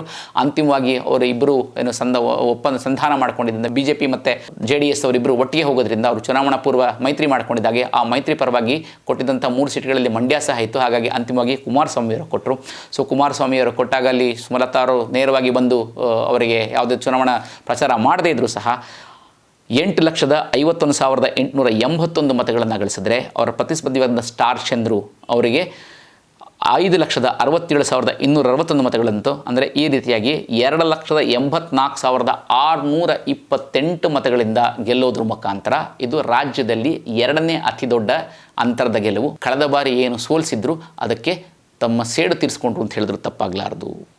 ಮೈಸೂರು ಮತ್ತು ಕೊಡಗು ಇದು ಸಹ ಮತ್ತೊಂದು ದೊಡ್ಡ ಪ್ರತಿಷ್ಠಿತವಾದ ಕಣವಾಗಿತ್ತು. ಯಾಕೆಂತ ಹೇಳಿದ್ರೆ ಈಗಾಗಲೇ 2 ಸತಿ ಗೆದ್ದಿದ್ದಂಥ, ಅಂದರೆ ಅಧಿಕಾರದಲ್ಲಿ ಅಭಿವೃದ್ಧಿ ಕಾರ್ಯಗಳಲ್ಲಿ ಹರಿಕಾರ ಅಂತ ಮತ್ತು ಬೆಂಗಳೂರು ಮತ್ತು ಮೈಸೂರು ನಡುವೆ ದೊಡ್ಡದಾದಂಥ ಹೈವೇ ತೊಗೊಂಡು ಬಂದಿದ್ದಂಥ ಪ್ರತಾಪ್ ಸಿಂಹ ಗೆಲ್ತಿದ್ರು. ಈ ಸತಿ ಪ್ರತಾಪ್ ಸಿಂಹ ಯಾರಿಗೆ ಸೀಟ್ ಕೊಡದೇ ಇದ್ರು ಪ್ರತಾಪ್ ಸಿಂಹನಿಗಂತೂ ಕೊಟ್ಟೇ ಕೊಡ್ತಾರೆ ಅಂದ್ಕೊಂಡಿದ್ರು. ಆದರೆ ಅಂತಿಮವಾಗಿ ಅಂತ ಹೇಳಿದ್ರೆ ಅಲ್ಲಿ ಕಾಣದ ಕೈಗಳ ಕೆಲಸ ಮಾಡ್ತು ಮತ್ತು ಜಾತಿಯ ರಾಜಕಾರಣಗಳಲ್ಲಿ ತುಂಬ ಕೆಲಸ ಮಾಡ್ತು. ಸೊ ಹಾಗಾಗಿ ಪ್ರತಾಪ ಸಿಂಹನಿಗೆ ಅಲ್ಲಿಯ ಸೀಟ್ನ ಅಲ್ಲಿ ತೆಗೆದು ಆ ಜಾಗದಲ್ಲಿ ಮೈಸೂರು ರಾಜರಾದಂಥ ಅಲ್ಲಿ ಯದುವೀರ್ ಒಡೆಯರ್ ಅವರಿಗೆ ಕೊಟ್ಟಿದ್ದರು. ಸೊ ಹಾಗೆ ಏನಾಗತ್ತೆ ಅಂದ್ಕೊಂಡಿದ್ರು. ಒಡೆಯರ್ ಅವರ ಎದುರುಗಡೆ ನಿಂತಲ್ಲಿ M. ಲಕ್ಷ್ಮಣ್ ಅಂತ ಅವರು ಹಾಲಿ MLC ಸಹ ಆಗಿದ್ದರು, ಅವ್ರಿಗೆ ಕೊಟ್ಟಿದ್ದರು. ಅಂತಿಮವಾಗಿ 7,95,503 ಮತಗಳನ್ನು ಯದುವೀರ್ ಅವರು ಪಡೆದರೆ, ಅವರ ಎದುರುಗಡೆ ಲಕ್ಷ್ಮಣ್ ಅವರು 6,56,241 ಅಂದರೆ 1,38,262 ಮತಗಳಿಂದ ಅಂತರದಿಂದ ಮೈಸೂರಿನ ಮಹಾರಾಜರವರು ಈಗ ಸಂಸತ್ತಿಗೆ ಕಾಲಿಟ್ಟಿದ್ದಾರೆ. ಅದು ಸಹ ಹೆಮ್ಮೆ ಪಡಬೇಕಾದಂಥ ವಿಷಯ ಅಂತ ಹೇಳಿದ್ರು ತಪ್ಪಾಗಲಾರದು. ಇನ್ನು ಚಾಮರಾಜನಗರ ಇದು ಸಹ ಮೀಸಲು ಕ್ಷೇತ್ರ. ಈ ಮೀಸಲು ಕ್ಷೇತ್ರದಲ್ಲಿ ಕಳೆದ ಬಾರಿ ಅಲ್ಲಿ ನಮ್ಮ ಶ್ರೀನಿವಾಸ್ ಪ್ರಸಾದ್ ಅವರು ಗೆದ್ದಿದ್ದರು. ಮೊನ್ನೆ ಸಹ ಎಲೆಕ್ಷನ್ಗಿಂತ ಸ್ವಲ್ಪ ದಿನಗಳ ಮುಂಚೆ ಅವರು ಶ್ರೀನಿವಾಸ್ ಪ್ರಸಾದ್ ಅವರು ನಿಧನರಾದರು. ಅವರು ಕಡೆಗೆ ನನ್ನ ಆರೋಗ್ಯ ಸರಿ ಇಲ್ಲ, ನಾನು ನಿಂತ್ಕೊಳ್ಳಲ್ಲ ಅಂದಾಗ ಯಾರಿಗೆ ನಿಂತ್ಕೊಳ್ಬೇಕು ಅಂತ ಹೇಳಿದಾಗ ಈಗಾಗಲೇ ಒಂದು ಸತಿ ಅಲ್ಲಿ MLA ಆಗಿದ್ದು ಪಕ್ಷೇತರಾಗಿ ಗೆದ್ದಂಥ MLA ಆಗಿದ್ದಂಥ ಬಾಲರಾಜ್ ಅವ್ರನ್ನ ಕರೆದು ಅವ್ರಿಗೆ ಕೊಟ್ಟಿದ್ದರು. ಆದರೆ ಬಾಲರಾಜ್ ಅವರ ಎದುರುಗಡೆ ಸುನೀಲ್ ಬೋಸ್ ಅವರು ನಿಂತಿದ್ದರು. ಸುನೀಲ್ ಬೋಸ್ ಅವರು ಮಹದೇವಪ್ಪ ಅಂದರೆ ಇವರ ಸಿದ್ದರಾಮಯ್ಯ ಮುಖ್ಯಮಂತ್ರಿ ಸಿದ್ದರಾಮಯ್ಯ ಪಟ್ಟ ಶಿಷ್ಯ ಅಥವಾ ಬಲಗೈ ಬಂಟ ಮಹದೇವಪ್ಪ ಅವರ ಮಗ ಸುನೀಲ್ ಬೋಸ್ ಅವರು 7,51,671 ಮತಗಳನ್ನು ಗಳಿಸಿದರೆ, ಅವರ ಎದುರುಗಡೆ ಇದ್ದಂಥ ಬಾಲರಾಜ್ ಅವರು 5,62,965 ಮತಗಳನ್ನು ಗಳಿಸುವ ಮುಖಾಂತರ ಸುಮಾರು 1,88,706 ಮತಗಳಿದ್ದ ಅಂತರದಿಂದ ಸುನೀಲ್ ಬೋಸ್ರವರು ಇಲ್ಲಿ ವಿಜಯಿಯಾಗಿದ್ದಾರೆ. ಇಡೀ ರಾಜ್ಯಕ್ಕೆ, ಇಡೀ ದೇಶದಲ್ಲೇ ಎಲ್ಲ ಕಡೆ ಗಮನ ಸೆಳೆದಂಥ ಅತ್ಯಂತ ಕುತೂಹಲಕಾರಿಯಾದ ಕ್ಷೇತ್ರ ಯಾವುದಾದ್ರೂ ಇತ್ತು ಅಂತ ಹೇಳಿದ್ರೆ ಅದು ಬೆಂಗಳೂರು ಗ್ರಾಮಾಂತರ. ಬೆಂಗಳೂರು ಗ್ರಾಮಾಂತರದಲ್ಲಿ ಅಂತ ಹೇಳಿದ್ರೆ ಕಲ್ಲು ಬಂಡೆ, ಅಂದರೆ ತನ್ನನ್ನು ಯಾರು ಸೋಲ್ಸೋಕ್ಕೆ ಆಗೋದಿಲ್ಲ ಅಂತ ಇದ್ದಂಥ, ಅಂದರೆ ರಾಜ್ಯದ KPCC ಅಧ್ಯಕ್ಷ DK ಶಿವಕುಮಾರ್ ಮತ್ತು ರಾಜ್ಯದ ಉಪಮುಖ್ಯಮಂತ್ರಿಗಳು ಸಹ ಆಗಿರುವಂಥ DK ಶಿವಕುಮಾರ್ ಅವರ ಸ್ವತಃ ತಮ್ಮ ಸಹೋದರ DK ಸುರೇಶ್ ಅವರು ನಿಂತಿದ್ದರು. ಈಗಾಗಲೇ 2 ಬಾರಿ ಅವರು ಅಲ್ಲಿಂದ ಹಾಲಿ ಸಂಸದರಾಗಿದ್ದರು, 2 ಬಾರಿ ಗೆದ್ದಿದ್ದರು. ಮತ್ತು ಅವರು ನಮ್ಮನ್ನು ಯಾರೂ ಸೋಲ್ಸೋಕ್ಕಾಗಲ್ಲ ಅಂತ ಉದ್ದಟತನ ಇದ್ದರು. ಇಲ್ಲಿ ತೆರಿಗೆ ವಿಚಾರದಲ್ಲಿ ಬಂದಾಗ ಈ ರೀತಿ ತೆರಿಗೆ ಸರಿಯಾಗಿ ಕೊಡಲಿಲ್ಲ ಅಂತ ಹೇಳಿದ್ರೆ ದಕ್ಷಿಣ ಭಾರತನೇ ಪ್ರತ್ಯೇಕವಾದ ರಾಷ್ಟ್ರ ಮಾಡಬೇಕಾಗತ್ತೆ ಅಂತ ಒಂದು ದಾಷ್ಟ್ರತನ ತೋರಿದ್ದರು. ಜನ ಏನು ಮಾಡ್ತಾರೆ ಗಮನಿಸ್ತಾ ಇರ್ತಾರೆ. ತಾವು ಏನೇ ಮಾಡೋದು ಅದನ್ನು ಆಗಲ್ಲ ಅಂತ ಹೇಳಿದ್ರೆ ಗಮನಿಸ್ತಾ ಇರ್ತಾರೆ. ಇವ್ರಿಗೆ ಯಾವ್ದಾದ್ರು ಸರಿಯಾಗಿ ಟಕ್ಕರು ಕೊಡಬೇಕಲ್ಲ ಅಂತ ಯೋಚನೆ ಮಾಡ್ತಾ ಇರಬೇಕಿದ್ರೆ BJP ಮತ್ತು JDS ಅವರ ಹೊಂದಾಣಿಕೆ ರಾಜಕಾರಣದಲ್ಲಿ ಏನು ಮಾಡಿದ್ರು ಅಂತ ಹೇಳಿದ್ರೆ ಆರೋಗ್ಯ ಕ್ಷೇತ್ರದಲ್ಲಿ ಒಳ್ಳೆಯ ಹೆಸರು ಮಾಡಿದಂಥ ಮತ್ತು ಏನು ಜಯದೇವ ಹೃದ್ರೋಗ ಸಂಸ್ಥೆ ಇದೆಯಲ್ಲ ಅದರ ನಿರ್ದೇಶಕರಾಗಿದ್ದಂಥ ಸ್ವತಃ ಅವರ ಸ್ವಂತ ದೇವೇಗೌಡರ ಅಳಿಯರಾದಂಥ ಡಾಕ್ಟರ್ ಮಂಜುನಾಥ್ ಅವ್ರನ್ನ ಕರ್ಕೊಂಬಂದರು. ಜನ ಏನು ಮಾಡಿದ್ರು ಅಂದರೆ ಒಳ್ಳೆಯವರಿಗೆ ಕೈ ಹಿಡಿತಾರೆ. ಅಂದರೆ ಪ್ರಜಾಪ್ರಭುತ್ವ ಅಂದರೆ ಪ್ರಜೆಗಳಿಂದ ಪ್ರಜೆಗಳಿಗಾಗಿ ಪ್ರಜೆಗಳಿಗೋಸ್ಕರ ಇರುವಂಥ ಸರ್ಕಾರ ಅಂತ ಹೇಳ್ತೀವಿ. ಹಾಗಾಗಿ ಪ್ರಜೆಗಳಲ್ಲಿ ಪ್ರಭುತ್ವ ತೋರಿಸಿದ್ರು. ಇಲ್ಲಿ ಡಿ.ಕೆ. ಶಿವಕುಮಾರ್ ಅವರ ತಮ್ಮ ಕೇವಲ 8,09,355 ಮತಗಳನ್ನು ಗಳಿಸಿದ್ರೆ 10,79,000 ಮತಗಳನ್ನು ಗಳಿಸುವ ಮುಖಾಂತರ 2,08,847 ಮತಗಳ ಅಂತರದಿಂದ ಡಾಕ್ಟರ್ ಮಂಜುನಾಥ್ ಅವರು ಡಿ.ಕೆ. ಶಿವಕುಮಾರ್ ಅವರ ತಮ್ಮ ಡಿ.ಕೆ. ಸುರೇಶ್ ಅವರನ್ನು ಸೋಲಿಸುವ ಮುಖಾಂತರ ಅಚ್ಚರಿಯ ಫಲಿತಾಂಶಕ್ಕೆ ಕಾರಣರಾದರು ಅಂತ ಹೇಳಿದ್ರು ತಪ್ಪಾಗಲಾರದು. ಇನ್ನು ಬೆಂಗಳೂರು ದಕ್ಷಿಣದಲ್ಲಿ ಸಹ ಹೋದ ಸತಿ ಗೆದ್ದಂಥ ತೇಜಸ್ವಿ ಸೂರ್ಯ ಅವರ ಎದುರುಗಡೆ ರಾಮಲಿಂಗಾರೆಡ್ಡಿ ಅಂತ ಅವರ ಮಗಳು ಸೌಮ್ಯ ರೆಡ್ಡಿ ಜಯನಗರದಲ್ಲಿ ಕೇವಲ 16 ಮತಗಳ ಅಂತರದಿಂದ ಸೋತಿದ್ರು. ಸೊ ಹಾಗಾಗಿ ಈ ಸತಿ ಅವರಿಗೆ ಅನುಕಂಪದ ಆಧಾರದ ಮೇಲೆ ಗೆಲ್ತಾರೆ ಅಂತ ಅಂದ್ಕೊಂಡಿದ್ರು. ಆದರೆ ಮತ್ತೊಮ್ಮೆ ಅನಂತಕುಮಾರ್ ಅವರ ಕಾಲದಿಂದ ಹಿಡಿದು ಇಲ್ಲಿವರೆಗೂ ಮತ್ತೊಮ್ಮೆ ಈ ಬೆಂಗಳೂರು ದಕ್ಷಿಣ BJPಯ ಭದ್ರಕೋಟೆ ಅನ್ನೋದನ್ನು ಮತ್ತೊಮ್ಮೆ ಸಾಬೀತು ಮಾಡಿದೆ. 7,50,830 ಮತಗಳನ್ನು ತೇಜಸ್ವಿ ಸೂರ್ಯ ಅವರಿಗೆ ಗಳಿಸಿದರೆ ಸೌಮ್ಯ ರೆಡ್ಡಿ ಅವರು 4,73,747 ಮತಗಳನ್ನು ಗಳಿಸಿ ಸುಮಾರು 2,77,000 ಮತಗಳ ಅಂತರದಿಂದ ಜಯಗಳಿಸುವ ಮುಖಾಂತರ ರಾಮಲಿಂಗಾರೆಡ್ಡಿ ಮತ್ತು ಸೌಮ್ಯ ರೆಡ್ಡಿಯವರ ಒಂದು ಪ್ರಾಬಲ್ಯಕ್ಕೆ ಒಂದು ದೊಡ್ಡದಾದ ಪೆಟ್ಟು ಕೊಟ್ಟಿದ್ದಾರೆ, ತಪ್ಪಾಗಲಾರದು.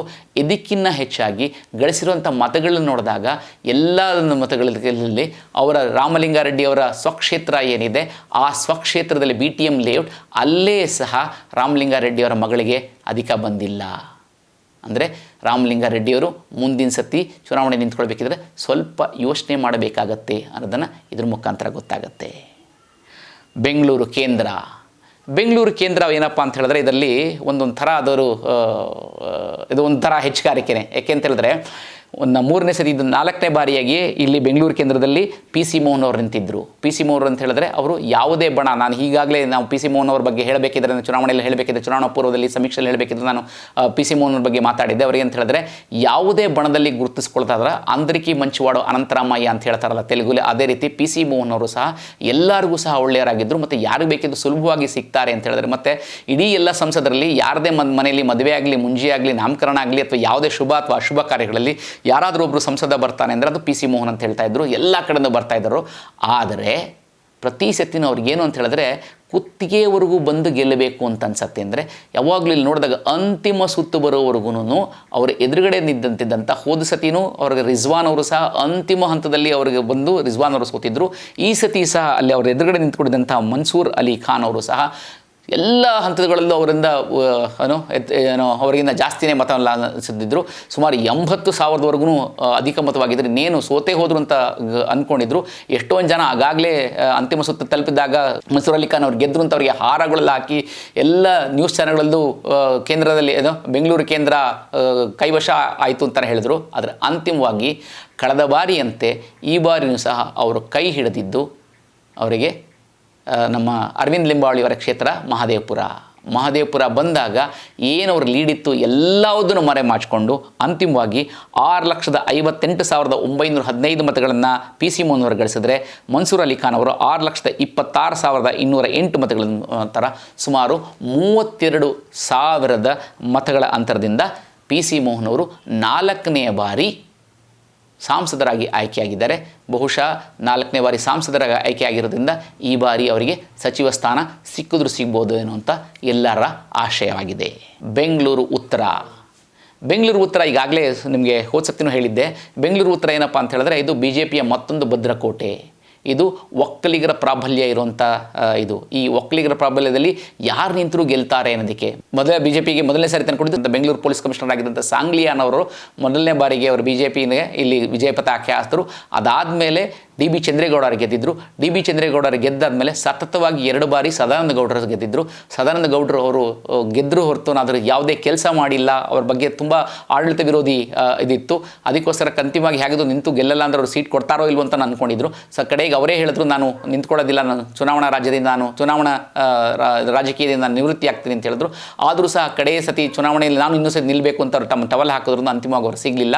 ಯಾರು ಕೊಡಬೇಕು ಅಂತ ಹೇಳ್ತಿರ್ಬೇಕಿದ್ರೆ ಚಿಕ್ಕಮಗಳೂರಿನಲ್ಲಿ ಸೋತಿದ್ದಂಥ ಟಿ ರವಿ ಅಥವಾ ಇಲ್ಲಿ ಕೇವಲ ಕೆಲವೇ ಮತಗಳಿಂದ ಸೋತಿದ್ದಂಥ ಇಲ್ಲಿ ಗಾಂಧಿನಗರದಿಂದ ಸೋತಿದ್ದ ಸಪ್ತಗಿರಿ ಗೌಡ ಇವರಿಬ್ಬರ ಮಧ್ಯೆ ಯಾರು ಕೊಡಬೇಕು ಅಂತ ಯೋಚನೆ ಮಾಡ್ತಿದ್ದಾಗ, ಆದರೆ ಚಿಕ್ಕಮಗಳೂರು ಮತ್ತು ಉಡುಪಿಯ ಸಂಸದರಾಗಿದ್ದಂಥ ಹಾಲಿ ಸಚಿವೆ ಆಗಿದ್ದಂಥ ಶೋಭಾ ಕರಂದ್ಲಾಜೆ ಗೋ ಬ್ಯಾಕ್ ಅಂತ ಅಲ್ಲಿ ದೊಡ್ಡ ಅಭಿಯಾನ ಮಾಡಿದಾಗ ಆಕೆ ಎಲ್ಲರಿಗೂ ಗೊತ್ತು ಯಡಿಯೂರಪ್ಪ ಅವರ ಬಣದ ಆಕೆ ಅಂಥೇಳಿ, ಹಾಗೆ ಎಲ್ಲೋ ಇರಲಿ ಅಂತೇಳಿ ಕರ್ಕೊಂಬಂದು ಇಲ್ಲಿ ನಿಲ್ಲಿಸಿದ್ರು. ಜನ ಏನಂತ ಹೇಳಿದ್ರೆ ಇಲ್ಲಿ ಶೋಭಾ ಅವರ ವೈಯಕ್ತಿಕ ಗೆಲುವು ಅನ್ನೋದಕ್ಕಿಂತ ಇದು ಮೋದಿಯವರ ಮೋಡಿ ಅಂತಲೇ ಹೇಳ್ಬೋದು. ಎಲ್ಲರೂ ಸಹ ಅವರ ಎದುರುಗಡೆ ನಿಂತ್ಕೊಂಡಿದ್ದವರು ಪ್ರೊಫೆಸರ್ ರಾಜೀವ್ಗೌಡ ರಾಜ್ಯಸಭಾ MP ಕೂಡ ಆಗಿದ್ದರು, ಅವರ ತಂದೆ ವಿಧಾನಸಭಾ ಅಧ್ಯಕ್ಷರಾಗಿದ್ದರು. ಹಾಗಾಗಿ ತಾನು ಗೆಲ್ತೀನಿ, ತನ್ನ ಸುಮಾರು ಬದಲಾವಣೆ ತೊಗೊಂಬರ್ತೀನಿ ಅಂತ ಹೇಳಿದರು. ಆದರೆ ಮೋದಿಯಲ್ಲಿ ಕೊಚ್ಕೊಂಡು ಹೋಗಿದ್ದಾರೆ ಅಂತ ಹೇಳಿದ್ರು ತಪ್ಪಾಗಲಾರ್ದು. 9,86,000 ಮತಗಳನ್ನು ಶೋಭಾ ಕರಂದ್ಲಾಜೆ ಅವರು ತಗೊಂಡ್ರೆ, ಅವರ ಎದುರುಗಡೆ ರಾಜೀವ್ಗೌಡ ಅವರು 7,26,573 ಮತಗಳನ್ನು ಗಳಿಸಿದ್ರು. ನಾನು ಚುನಾವಣಾ ಪೂರ್ವದಲ್ಲಿ ಹೇಳಿದ್ದೆ ಸುಮಾರು 1 ಲಕ್ಷಗಳ ಮತಗಳ ಅಂತರದಿಂದ ಗೆಲ್ಲಬಹುದು, ಶೋಭಾ ಕರಂದ್ಲಾಜೆ ಅವರು ಗೆಲ್ಲಬಹುದು ಅಂತ ಹೇಳಿದ್ದೆ. ನಮಗೂ ಸಹ ಅಚ್ಚರಿ, ನಮಗೇನು ಶೋಭಾ ಕರಂದ್ಲಾಜೆ ಅವರಿಗೆ ಅಚ್ಚರಿ ಮೂಡುವಂತೆ 2,38,476 ಮತಗಳ ಅಂತರದಿಂದ ಇಲ್ಲಿ ಗೆದ್ದಿದ್ದಾರೆ. ಸೊ ಇಷ್ಟು ಮತಗಳ ಅಂತರದಿಂದ ಗೆಲ್ಲಿಸಿರೋದ ಜನಗಳಿಗೆ ಈ ಸತಿನಾದ್ರೂ ಸಂಸದರು ಒಂದು ಒಳ್ಳೆಯ ಕೆಲಸ ಮಾಡ್ತಾರೆ ಅನ್ನೋ ಆಶಯ ಬೆಂಗಳೂರಿನ ಉತ್ತರ ಭಾಗದ ಜನರದಾಗಿದೆ ಅಂತ ಹೇಳಿದ್ರು ತಪ್ಪಾಗಲಾರ್ದು. ಇನ್ನು ಚಿಕ್ಕಬಳ್ಳಾಪುರ ಮತ್ತೊಂದು ಪ್ರತಿಷ್ಠಿತ ಕಣ ಅಂತ ಹೇಳಿದ್ರು ತಪ್ಪಾಗಲಾರ್ದು. ಯಾಕೆ ಅಂತ ಹೇಳಿದ್ರೆ ಚಿಕ್ಕಬಳ್ಳಾಪುರದಲ್ಲಿ ಹೋದ ಸತಿ ಚಿಕ್ಕಬಳ್ಳಾಪುರದ ವಿಧಾನಸಭಾ ಎಲೆಕ್ಷನ್ನಲ್ಲಿ ಅಲ್ಲಿ ನಿಂತಿದ್ದವರು ಡಾಕ್ಟರ್ ಸುಧಾಕರ್ ಎದುರುಗಡೆ ನಿಂತ್ಕೊಂಡಿದ್ದವರು ಪ್ರದೀಪ್ ಈಶ್ವರ್. ಇಬ್ಬರೂ ಸಹ ಒಂದೇ ಊರಿನ ಪೆರಿಸಂದ್ರದವರು, ಇಬ್ಬರೂ ಸಹ ಜಾತಿಯಲ್ಲೂ ಸಹ ಒಂದೇ ಜಾತಿಯವರು, ಮತ್ತು ಇಬ್ಬರು ಒಟ್ಟೊಟ್ಟಿಗೆ ರಾಜಕೀಯ ಮಾಡ್ಕೊಂಡು ಬಂದರು. ಇಬ್ಬರು ಅಂದರೆ ಸುಧಾಕರ್ ಅವರ ನೆರಳಂಚಿನಲ್ಲೇ ಬಂದಿದ್ದಂಥ ಪ್ರದೀಪ್ ಈಶ್ವರ್ ಅವರೇ ತಮ್ಮ ಪರಿಶ್ರಮದಿಂದ ಅವರು ಪರಿಶ್ರಮ ಅಕಾಡೆಮಿ ಅಂತ ಕಟ್ಟಿದ್ರು. ಅದರಿಂದ ನೂರಾರು ಮಕ್ಕಳುಗಳಿಗೆ ಅವರು ಶಿಕ್ಷಣ ಕೊಡ್ತಾ ಇದ್ದಾರೆ. ಆದರೆ ಅಂತಿಮವಾಗಿ ಆತ ಅದೇನಾಯಿತೋ ಏನೋ ಗೊತ್ತಿಲ್ಲ, ಅವರಿಬ್ಬರು ಮಧ್ಯೆನೇ ನಿಂತ್ಕೊಂಡ್ರು, ಚುನಾವಣೆ ಇದ್ದರು. ಅವರ ತಮ್ಮ ಫಿಲಮ್ ಡೈಲಾಗ್ಗಳು ಹೇಳ್ಕೊಂಡು ಏನೋ ಮಾಡಿಕೊಂಡು ಹೋದ ಸತಿ ಗೆದ್ದು ಸುಮಾರು 10-12 ಸಾವಿರ ಮತಗಳ ಅಂತರದಿಂದ ಗೆದ್ದಿದ್ದರು. ಒಂದು ಸತಿ ಗೆದ್ದ ಮೇಲೆ ಜನಗಳಿಗೆ ಏನಂತ ಹೇಳಿದ್ರೆ, ಅಯ್ಯೋ ಬಾಣಲಿಯಿಂದ ಬೆಂಕಿಗೆ ಬಂದಂಗಾಯ್ತಲ್ಲಪ್ಪ ಅಂತೂ ಇಡೀ ರಾಜ್ಯದಲ್ಲಿ ಯಾವುದಾದ್ರೂ ಒಬ್ಬ ಶಾಸಕ ಅಂದರೆ ಯಾವುದಾದ್ರೂ ಲೂಸ್ ಸ್ಟಾಕ್ ಶಾಸಕ ಇದ್ದಾನೆ ಅಂತ ಹೇಳಿದ್ರೆ ಈತ ಅಂತ ಹೇಳಿದ್ರು ತಪ್ಪಾಗಲಾರ್ದು. ಅಂಥ ಜನ ಮಾತಾಡ್ಕೊಳ್ಳೋ ಹಂಗೆ ಆಗಾಗಿತ್ತು. ಅಂತಹ ಪ್ರದೀಪ್ ಈಶ್ವರ್ ಈ ಸತಿ ಒಂದು ಚಾಲೆಂಜ್ ಸಹ ಮಾಡಿದರು. ಏನಂತ ಹೇಳಿದ್ರೆ, ಚಿಕ್ಕಬಳ್ಳಾಪುರದಲ್ಲಿ 1 ಮತ ಹೆಚ್ಚು ಜಾಸ್ತಿ ತೊಗೊಂಡ್ಬಿಡ್ತು ಅಂತ ಹೇಳಿದ್ರೆ ನಾನು ರಾಜಕೀಯವಾಗಿ ನಿವೃತ್ತಿ ಹೊಂದುತ್ತೀನಿ ಅಂತ ಹೇಳಿದರು. ಅವರು ಸುಧಾಕರ್ ಅವರು ಗೆಲ್ಲದೇ ಇಲ್ಲ, ನಮ್ಮ ಡಿಕ್ಷನರಿ ಸುಧಾಕರ್ ಅವರು ಗೆಲುವು ಅನ್ನೋದೇ ಇಲ್ಲ ಅಂತ ಹೇಳಿದ್ರು. ಆದರೆ ತಾನೊಂದು ಬಗೆದರೆ ದೈವ ಒಂದು ಬಗೆದೀತು ಅಂತ ಆಗಲೇ ಹೇಳಿದೆ. ಮತ್ತು ನಾನೊಂದು ಹೇಳಿದ್ರೆ ಜನರ ಆಶಾಭಾವನೆ ಇರುತ್ತೆ ಅಂತ ಹೇಳಿದ್ರೆ, ಮತ್ತು ಇನ್ನೊಂದೇನಪ್ಪ ಅಂತ ಹೇಳಿದ್ರೆ ತುಂಬ ಜನ ಕೇಳ್ತಾ ಇದ್ದರು JDS ಮತ್ತು BJPಯ ಕಾಂಬಿನೇಷನ್ ಮಾಡಿಕೊಂಡಾಗ ಇದು BJPಗಿನ JDSಗೆ ಹೆಚ್ಚು ಅನುಕೂಲ ನೋಡಿ. ಹೋದ ಸತಿ ಒಂದಿದ್ರು, ಈ ಸತಿ 2 ಗೆದ್ದುಬಿಟ್ರು ಅಂತ ಹೇಳಿದ್ರೆ, ಆದರೆ ನಿಜವಾಗ್ಲೂ ಹೇಳಬೇಕು ಅಂತ ಹೇಳಿದ್ರೆ ಬೆಂಗಳೂರಿಗೆ ಹೊಂದಿಕೊಂಡೇ ಇರುವಂಥ ಚಿಕ್ಕಬಳ್ಳಾಪುರದಲ್ಲಿ ಈ ಸತಿ BJPಯವರ ಸುಧಾಕರ್ ಅವರು ಗೆಲ್ಲೋದಕ್ಕೆ JDS ಅವರ ಮತಗಳು ತುಂಬ ಆಗಿದೆ. ಇಲ್ಲಿ ಯಾವಾಗಲೂ ಇಲ್ಲಿ ಕಮ್ಮ ಮತ್ತು ಬಲ್ಜಿಗರದ್ದು ಒಂದು ಹೋರಾಟ ಅಂತ ಒಂದು ಆಯಿತು. ಈ ಕಮ್ಮಗಳ ಜೊತೆ ಒಕ್ಕಲಿಗರು ಸೇರಿಕೊಂಡ್ರು. ಹಾಗಾಗಿ ಬಲ್ಜಿಗರಾಗಿದ್ದಂಥ ಇಲ್ಲಿ ರಕ್ಷಾರಾಮಯ್ಯ ಅಂದರೆ MS ರಾಮಯ್ಯ ಅವರ ಮೊಮ್ಮಗ ರಕ್ಷಾರಾಮಯ್ಯ ಅವರು ಅಂತಿಮವಾಗಿ 6,59,000 ಮತಗಳನ್ನು ಗಳಿಸಿದರೆ, ಸುಧಾಕರ್ ಅವರು 8,22,819 ಗಳಿಸಿದರು. ಹೀಗಾಗಿ 1,83,868 ಮತಗಳ ಅಂತರದಿಂದ ಗೆದ್ದಿದ್ದಾರೆ. ಈಗ ಬೆಂಗಳೂರಲ್ಲ, ಎಲ್ಲ ರಾಜ್ಯಾದ್ಯಂತ ಜನರ ಕೈಯಲ್ಲಿ ಪ್ರದೀಪ್ ಈಶ್ವರ್ ಅವರ ಫೋನ್ ನಂಬರ್ ಎಲ್ಲ ಕಡೆಯೂ ಇದೆ. ಪ್ರದೀಪ್ ಈಶ್ವರ್ ಅವರು ರಾಜೀನಾಮೆ ಕೊಡೋದು ಯಾವಾಗ ಅಂತ ಎಲ್ಲರೂ ಕೇಳ್ತಾ ಅಭಿಯಾನ ಶುರು ಮಾಡ್ಕೊಂಡಿದ್ದಾರೆ. ಎಲ್ಲ ಕಡೆಯೂ ಫೋನ್ ಮಾಡಿ ಕೇಳ್ತಾ ಇದ್ದಾರೆ. ಆದರೆ ಸ್ವಿಚ್ ಆಫ್ ಮಾಡ್ಕೊಂಡಿರೋ ಮನುಷ್ಯ ಎಲ್ಲಿ ಹೋಗಿದ್ದಾರೆ ಅಂತ ಗೊತ್ತಿಲ್ಲ. ಯಾರಿಗಾದರೂ ಪ್ರದೀಪ್ ಈಶ್ವರ್ ಅವರು ಈ ಮುಖಾಂತರ ಕೇಳ್ಕೊಳ್ತಾ ಇದ್ದೀವಿ, ಪ್ರದೀಪ್ ಈಶ್ವರ್ ಯಾರಿಗಾದ್ರೂ ಗೊತ್ತಾದರೆ ದಯವಿಟ್ಟು ಅವ್ರನ್ನ ತಿಳಿಸಿ, ಅವರು ತಮ್ಮ ಏನವರು ಚಾಲೆಂಜ್ ಮಾಡಿದ್ದು ಅದನ್ನು ಜ್ಞಾಪಿಸಬೇಕು ಅಂತ ಎಲ್ಲ ಕನ್ನಡಿಗರ ಪರವಾಗಿ ಕೇಳ್ಕೊಳ್ತಾ ಇದ್ದೀವಿ. ಇನ್ನು ಕಡೆಯದಾಗಿ ಕೋಲಾರ, ಇದು ಸಹ SC ಕ್ಷೇತ್ರ. ಈ ಕೋಲಾರದ SC ಕ್ಷೇತ್ರದಲ್ಲಿ ಕಳೆದ ಬಾರಿ ಮುನಿಸ್ವಾಮಿಯವರು ಗೆದ್ದಿದ್ದರು. ಅಲ್ಲಿ ಮುನಿಸ್ವಾಮಿಯವರು V ಮುನಿಯಪ್ಪ ಅವ್ರನ್ನ ಸೋಲಿಸಿದ್ರು. ಸೊ ಹಾಗಾಗಿ ಈ ಸಲ ಮುನಿಸ್ವಾಮಿಯವರಿಗೆ ಕೊಡ್ತಾರೆ ಅಂತ ಹೇಳಿದ್ರು. ಆದರೆ ಜನತಾದಳ ಮತ್ತು BJPಯರ ಒಂದು ಹೊಂದಾಣಿಕೆ ಪರವಾಗಿ ಇಲ್ಲೂ ಸಹ ಜನತಾದಳ ಸಿಕ್ಕಿತ್ತು. ಜನತಾದಳದಲ್ಲಿ ಮಲ್ಲೇಶ್ ಬಾಬು ಅಂತ ಹೇಳಿದ್ರೆ IAS ಅಧಿಕಾರಿ ಮುನಿಸ್ವಾಮಿ, ಆಮೇಲೆ ಅವರ ತಾಯಿಯೂ ಸಹ ನಿಂತಿದ್ದರು, ಮಂಗಮ್ಮನ ಅವರು ಸಹ ನಿಂತಿದ್ದರು. 2 ಸತಿ ಗಂಡಾರು ಸೋತಿದ್ರು, ಹೆಂಡತಿನೂ ಸೋತಿದ್ರು, ಮಗನೂ ಸಹ ಕಳೆದ ಬಾರಿ ಎಲೆಕ್ಷನ್ನಲ್ಲಿ ವಿಧಾನಸಭಾ ಎಲೆಕ್ಷನ್ ನಿಂತ್ಕೊಂಡು ಸೋತಿದ್ರು. ಕಡೆಯ ಬಾರಿಗೆ ಅವರಿಗೆ ಇಲ್ಲಿ ಅಂತಿಮವಾಗಿ ಅವರಿಗೆ ಏನು MP ಸೀಟ್ ಕೊಟ್ಟಾಗ ಅಯ್ಯೋ ಇಷ್ಟು ಸತಿ ಸೋತಿದಾರಲ್ಲ, ಇವ್ರಿಗೆ ಕೊಟ್ಟಿದ್ದಾರಲ್ಲ ಅಂತ ಅಂದ್ಕೊಂಡಿದ್ರು. ಅಲ್ಲಿ ಬಣದ ರಾಜಕೀಯ ಜಾಸ್ತಿ ಆಯಿತು ಕಾಂಗ್ರೆಸ್ನಲ್ಲಿ ಅಂತ ಹೇಳಿದ್ರೆ. ಅವರ ಏನು ಮುನಿಯಪ್ಪ ಅವರು ತಮ್ಮ ಅಳಿಯನ ಪೆದ್ದಣ್ಣನ ತೊಗೊಂಬರ್ಬೇಕು ಅಂತ ಹೇಳಿದ್ರೆ ಅದನ್ನು ಒಪ್ಕೊಳ್ಳಿಲ್ಲ ರಮೇಶ್ ಕುಮಾರು. ಅಂತಿಮವಾಗಿ ಯಾರಿಗೂ ಇಲ್ಲದೆ ಅಲ್ಲೂ ಇಲ್ಲ ಇಲ್ಲೂ ಇಲ್ಲ ಅಂತ ಕಡೆಗೆ KV ಗೌತಮ್ ಅಂತ ಒಬ್ಬ ನಿರಪದ್ರವಿ ಒಬ್ಬನ ತಗೊಂಬಂದಲ್ಲಿ ನಿಲ್ಲಿಸಿದ್ರು. ಆದರೆ ಜನಗಳಿಗೆ ಅಷ್ಟೊಂದು ತಲುಪಲಿಲ್ಲ. ಮಲ್ಲೇಶ್ ಅವರು 6,91,481 ಮತಗಳನ್ನು ಗಳಿಸಿದರೆ KV ಗೌತಮ್ ಅವರು 6,20,93 ಮತಗಳನ್ನು ಗಳಿಸಿದ್ರು. ಹೀಗಾಗಿ 71,388 ಮತಗಳ ಅಂತರದಿಂದ ಕೋಲಾರದಲ್ಲಿ JDS ಅವರು ಬಂದರು. ಹೀಗೆ ರಾಜ್ಯದಲ್ಲಿ ಒಟ್ಟು 28 ಕ್ಷೇತ್ರಗಳಲ್ಲಿ 17 BJP, 2 ಜನತಾದಳ, 9 ಕಾಂಗ್ರೆಸ್ ಬಂತು. ಸೊ ಒಟ್ಟಿನಲ್ಲಿ ಈ ಒಟ್ಟು ಸಾರಾಂಶ ಕರ್ನಾಟಕದ ಸಾರಾಂಶ ನೋಡ್ತು ಅಂತ ಹೇಳಿದ್ರೆ ಇಲ್ಲಿ ಅಂತ ಹೇಳಿದ್ರೆ ಸ್ಪಷ್ಟವಾಗಿ ಕಾಂಗ್ರೆಸ್ನವರ ಗ್ಯಾರಂಟಿಗಳನ್ನು ಜನ ತಿರಸ್ಕರಿಸಿದ್ದಾರೆ ಅಂತ ಹೇಳಿದ್ರೆ, ಇನ್ನು BJPಯವರಿಗೆ ಏನಂತ ಹೇಳಿದ್ರೆ ಮತ್ತೊಮ್ಮೆ ಅವರಿಗೆ ಲಿಂಗಾಯತರು ಕೈ ಹಿಡಿದಿಲ್ಲ. ಏಕೆಂದರೆ ಕಲ್ಯಾಣ ಕರ್ನಾಟಕದ ಹೈದರಾಬಾದ್ ಕರ್ನಾಟಕದ ಅಷ್ಟು ಭಾಗಗಳ ಒಂದು ಕಾಲದಲ್ಲಿ ಏನು BJPಯವರ ಭದ್ರಕೋಟೆಯಾಗಿತ್ತು. ಕಳೆದ ಬಾರಿ ವಿಧಾನಸಭೆಯಲ್ಲೂ ಅವರು ಕೊಟ್ಟರು, ಈ ಸತಿನೂ ಕೈ ಕೊಟ್ಟಿದ್ದಾರೆ. ಸೊ ಹಾಗಾಗಿ BJPಯವರು ಲಿಂಗಾಯತರನ್ನು ಓಲೈಸ್ಕೋಬೇಕಾ, ಇನ್ನೂ ಓಲೈಸ್ಕೊಳ್ಬೇಕಾ ಅನ್ನೋದನ್ನು ಯೋಚನೆ ಮಾಡಬೇಕಾಗಿದೆ. ಇನ್ನು ಇದೆಲ್ಲದರಲ್ಲೂ ಅತ್ಯಂತ ಸಂಭ್ರಮ ಪಡಬೇಕು ಅಂತ ಹೇಳಿದ್ರೆ JDS ಅವರು 17 ತಗೊಂಡು ಇನ್ನೇನು JDS ಮುಗದೇ ಹೋಯಿತು ಅನ್ನೋವಾಗ ಈ ಸತಿ ಫಿನಿಕ್ಸ್ನಂತೆ ಯಾವಾಗಲೂ ದೇವೇಗೌಡರು ಹೇಳ್ತಿರ್ತಾರೆ, ನಾನು ಮತ್ತೆ ಫಿನಿಕ್ಸ್ನಿಂದ ಎದ್ದು ಬರ್ತೀನಿ ಅಂಥೇಳಿ. ಹಾಗಾಗಿ ಕಳೆದ ಬಾರಿ 1 ತೊಗೊಂಡಿದ್ರು, ಈ ಸತಿ 2 ಗಳಿಸಿದ್ದಾರೆ. ಅದು 2 ಗಳಿಸಿರ್ಬೋದು, ಲೋಕಸಭೆಯಲ್ಲಿ 2 ಗಳಿಸಿರ್ಬೋದು, ಆದರೆ ಕ್ಷೇತ್ರವಾರು ನೋಡಿಕೊಂಡಾಗ ಅದು ತುಂಬ ದೊಡ್ಡದಾದ ಗೆಲುವು. BJP ಮತ್ತು JDS ಅವರು ಏನಾದರೂ ಹೊಂದಾಣಿಕೆ ಮಾಡಿಕೊಂಡು ಹೋಯಿತು ಅಂತ ಹೇಳಿದ್ರೆ ಖಂಡಿತವಾಗಲೂ ಕಾಂಗ್ರೆಸ್ನವರಿಗೆ ಎಚ್ಚರಿಕೆಯ ಗಂಟೆ ಅಂತ ಹೇಳಿದ್ರು ತಪ್ಪಾಗಲಾರದು. ಇದೆಲ್ಲದಕ್ಕಿಂತ ಮಧ್ಯೆ ಈ ಸತಿ ಈ ಚುನಾವಣೆ ಆದಮೇಲೆ ರಾಜ್ಯಸಭೆಯಲ್ಲಿ ಬದಲಾವಣೆ ಆಗತ್ತಾ ಅನ್ನೋದು ಒಂದು ದೊಡ್ಡದಾದ ಕುತೂಹಲದ ಯಕ್ಷ ಪ್ರಶ್ನೆ ಇದೆ. ಯಾಕೆ ಅಂತ ಹೇಳಿದ್ರೆ ಒಪ್ಪಂದ ಈಗಾಗಲೇ ಎಷ್ಟೊಂದು ಸತಿ DK ಶಿವಕುಮಾರ್ ಅವರು ಹೇಳ್ಕೊಂಡಿದ್ದಾರೆ, ಮೈಸೂರಿನಲ್ಲೂ ಹೇಳಿದ್ದಾರೆ, ಕಳೆದ ಬಾರಿ ನೀವು ಈ ಸತಿ ಖಂಡಿತವಾಗಿ ಗೆಲ್ಲಿಸಿ, ನಮ್ಮನ್ನು ಗೆಲ್ಲಿಸಿ, ನನ್ನ ಕೈ ಹಿಡಿಯಿರಿ, ಅದಾದಮೇಲೆ ಆಗಲೇ ಅಲ್ಲಿ ಒಪ್ಪಂದ ಆಗಿದೆ, ಕೇಂದ್ರದಲ್ಲಿ ಒಪ್ಪಂದ ಆಗೋಗಿದೆ, ನಾನೇ ಮುಖ್ಯಮಂತ್ರಿ ಆಗ್ತೀನಿ ಅಂತ ಹೇಳಿದ್ದಾರೆ. ಇನ್ನು ಈಗಾಗಲೇ ಹೇಳಿದೆ, ಸಿದ್ದರಾಮಯ್ಯನವರು ಸಹ ಹೇಳಿದರು, ನೀವು ಖಂಡಿತವಾಗ್ಲೂ ನಾನು ಬೇಕೋ ಬೇಡವಾ ನನ್ನೇ ಗೆಲ್ಲಿಸಿ ಅಂತ ಹೇಳಿದರು. ಆದರೆ ಈ ಚುನಾವಣೆಯಲ್ಲಿ ಒಂದೇನಪ್ಪ ಅಂತ ಹೇಳಿದ್ರೆ ತಮ್ಮ ಸ್ವಕ್ಷೇತ್ರದಲ್ಲಿ ಉಪಮುಖ್ಯಮಂತ್ರಿ ಮತ್ತು ಮುಖ್ಯಮಂತ್ರಿಗಳು ಇಬ್ಬರೂ ಸಹ ತಮ್ಮ ಸ್ವಕ್ಷೇತ್ರದಲ್ಲೇ ತಮ್ಮ ಅಭ್ಯರ್ಥಿಗಳನ್ನು ಗೆಲ್ಲಿಸ್ಕೊಂಬರೋದ್ರಲ್ಲಿ ಅಸಮರ್ಥರಾಗಿದ್ದಾರೆ. ಈ ಸತಿ ಚುನಾವಣೆಯಲ್ಲಿ ನೋಡಬೇಕು ಅಂತ ಹೇಳಿದ್ರೆ ಎಲ್ಲ ಕಾಂಗ್ರೆಸ್ನವರಿಗೆ ಅಭ್ಯರ್ಥಿಗಳೇ ಸಿಕ್ಕದಲ್ಲೇ ಅವರೆಲ್ಲ ಅಂತ ಹೇಳಿದ್ರೆ ಎಲ್ಲ ಕಡೆ ಅಭ್ಯರ್ಥಿಗಳಲ್ಲಿ ಸುಮಾರು 8ರಿಂದ 10 ಕಡೆಯಲ್ಲಿ ಅವರು ಅಭ್ಯರ್ಥಿಗಳನ್ನ ಯಾರು ನಿಲ್ಲಿಸಿದ್ದು ಅಂತ ಹೇಳಿದ್ರೆ ಸಚಿವರ ಸ್ವಂತ ಮಕ್ಕಳುಗಳು ಅಥವಾ ಅಣ್ಣ ತಮ್ಮಂದಿರುಗಳೇ ನಿಂತ್ಕೊಂಡಿದ್ರು ಅಥವಾ ಅಕ್ಕ ತಂಗಿರು ನಿಂತ್ಕೊಂಡಿದ್ರು. ಈ ಸತಿ ಅದರಲ್ಲಿ ಕೇವಲ ಗೆದ್ದಿರೋರು 3. ಯಾರ್ಯಾರು ಸಚಿವರು ಸರಿಯಾಗಿ ಅವ್ರನ್ನ ಗೆಲ್ಲಿಸ್ಕೊಂಬರಲ್ಲೋ ಅವರೆಲ್ಲ ತಲೆದಂಡ ಆಗತ್ತೆ ಅಂತ ಹೇಳಿದ್ದಾರೆ. ಸೊ ಹಾಗಾಗಿ ಯಾವುದಾದ್ರೂ ಆ ರೀತಿ ತಲೆದಂಡ ಆಗಬೇಕಿದ್ರೆ ಮೊದಲನೆಯದಾಗಿ ಮುಖ್ಯಮಂತ್ರಿಗಳು ಮತ್ತು ಉಪಮುಖ್ಯಮಂತ್ರಿಗಳದ್ದೇ ತಲೆದಂಡ ಆಗಬೇಕು. ಅದೇ ಲಾಜಿಕ್ಗೆ ಉಪಯೋಗಿಸ್ಕೊಂಡ್ರೆ ಏನು ಅವ್ರು ಹೇಳಿರೋಂಥ ಲಾಜಿಕ್ಗೆ ಉಪಯೋಗಿಸ್ಕೊಳ್ಬೇಕು ಅಂತ ಹೇಳಿದ್ರೆ ಮೊದಲನೇದಾಗಿ ಮುಖ್ಯಮಂತ್ರಿಗಳು ಅವರ ಮೈಸೂರು ಜಿಲ್ಲೆಯಲ್ಲಿ ತವರು ಜಿಲ್ಲೆಯಲ್ಲಿ ಕಾಂಗ್ರೆಸ್ ಅವ್ರನ್ನ ಗೆಲ್ಲಿಸ್ಕೊಂಬರೋಕ್ಕಾಗಿಲ್ಲ. ಇನ್ನು ಇಲ್ಲಿ ಕನಕಪುರದಲ್ಲಿ ಅಂದರೆ ಬೆಂಗಳೂರು ಗ್ರಾಮಾಂತರದಲ್ಲಿ ಉಪಮುಖ್ಯಮಂತ್ರಿಗಳಾಗಿರುವಂಥ DK ಶಿವಕುಮಾರ್ ಅವರು ಸ್ವಂತ ತಮ್ಮನ್ನೇ ಗೆಲ್ಲಿಸ್ಕೊಂಬರೋಕ್ಕಾಗಿಲ್ಲ. ಏನಾದರೂ ತಲೆದಂಡ ಆಗತ್ತೆ ಅಂತ ಹೇಳಿದ್ರೆ ಇವರಿಬ್ಬರದೇ ಆಗಬೇಕಾಗತ್ತೆ. ಸೊ ಹಾಗಾಗಿ ಇಲ್ಲಿ ಕುತೂಹಲ ಇರೋದು ಕರ್ನಾಟಕ ರಾಜ್ಯದವರಿಗೆ ಜನತೆಗೆ ಕುತೂಹಲ ಇರೋದು ಅಂತ ಹೇಳಿದ್ರೆ ಈ ರೀತಿ ಏನಾದರೂ ಸಾಧ್ಯತೆಗಳಿದೆಯಾ ಅಂತ. ಇದೆಲ್ಲದರ ಮಧ್ಯೆ ಮತ್ತೊಂದು ಆಪರೇಷನ್ ನಡೆಯುತ್ತಾ ಅಂತಲೂ ಇದೆ. ಇದು ಈ ರೀತಿಯ ಚುನಾವಣೆಗಳಂತ ಹೇಳಿದ್ರೆ ಒಂದು ಚುನಾವಣೆ, ಆದರೆ ಬೇರೆ ಬೇರೆಯ ಆಯಾಮಗಳು ಅಂತ ಹೇಳಿದ್ರು ತಪ್ಪಾಗಲಾರದು. ನಮಸ್ಕಾರ.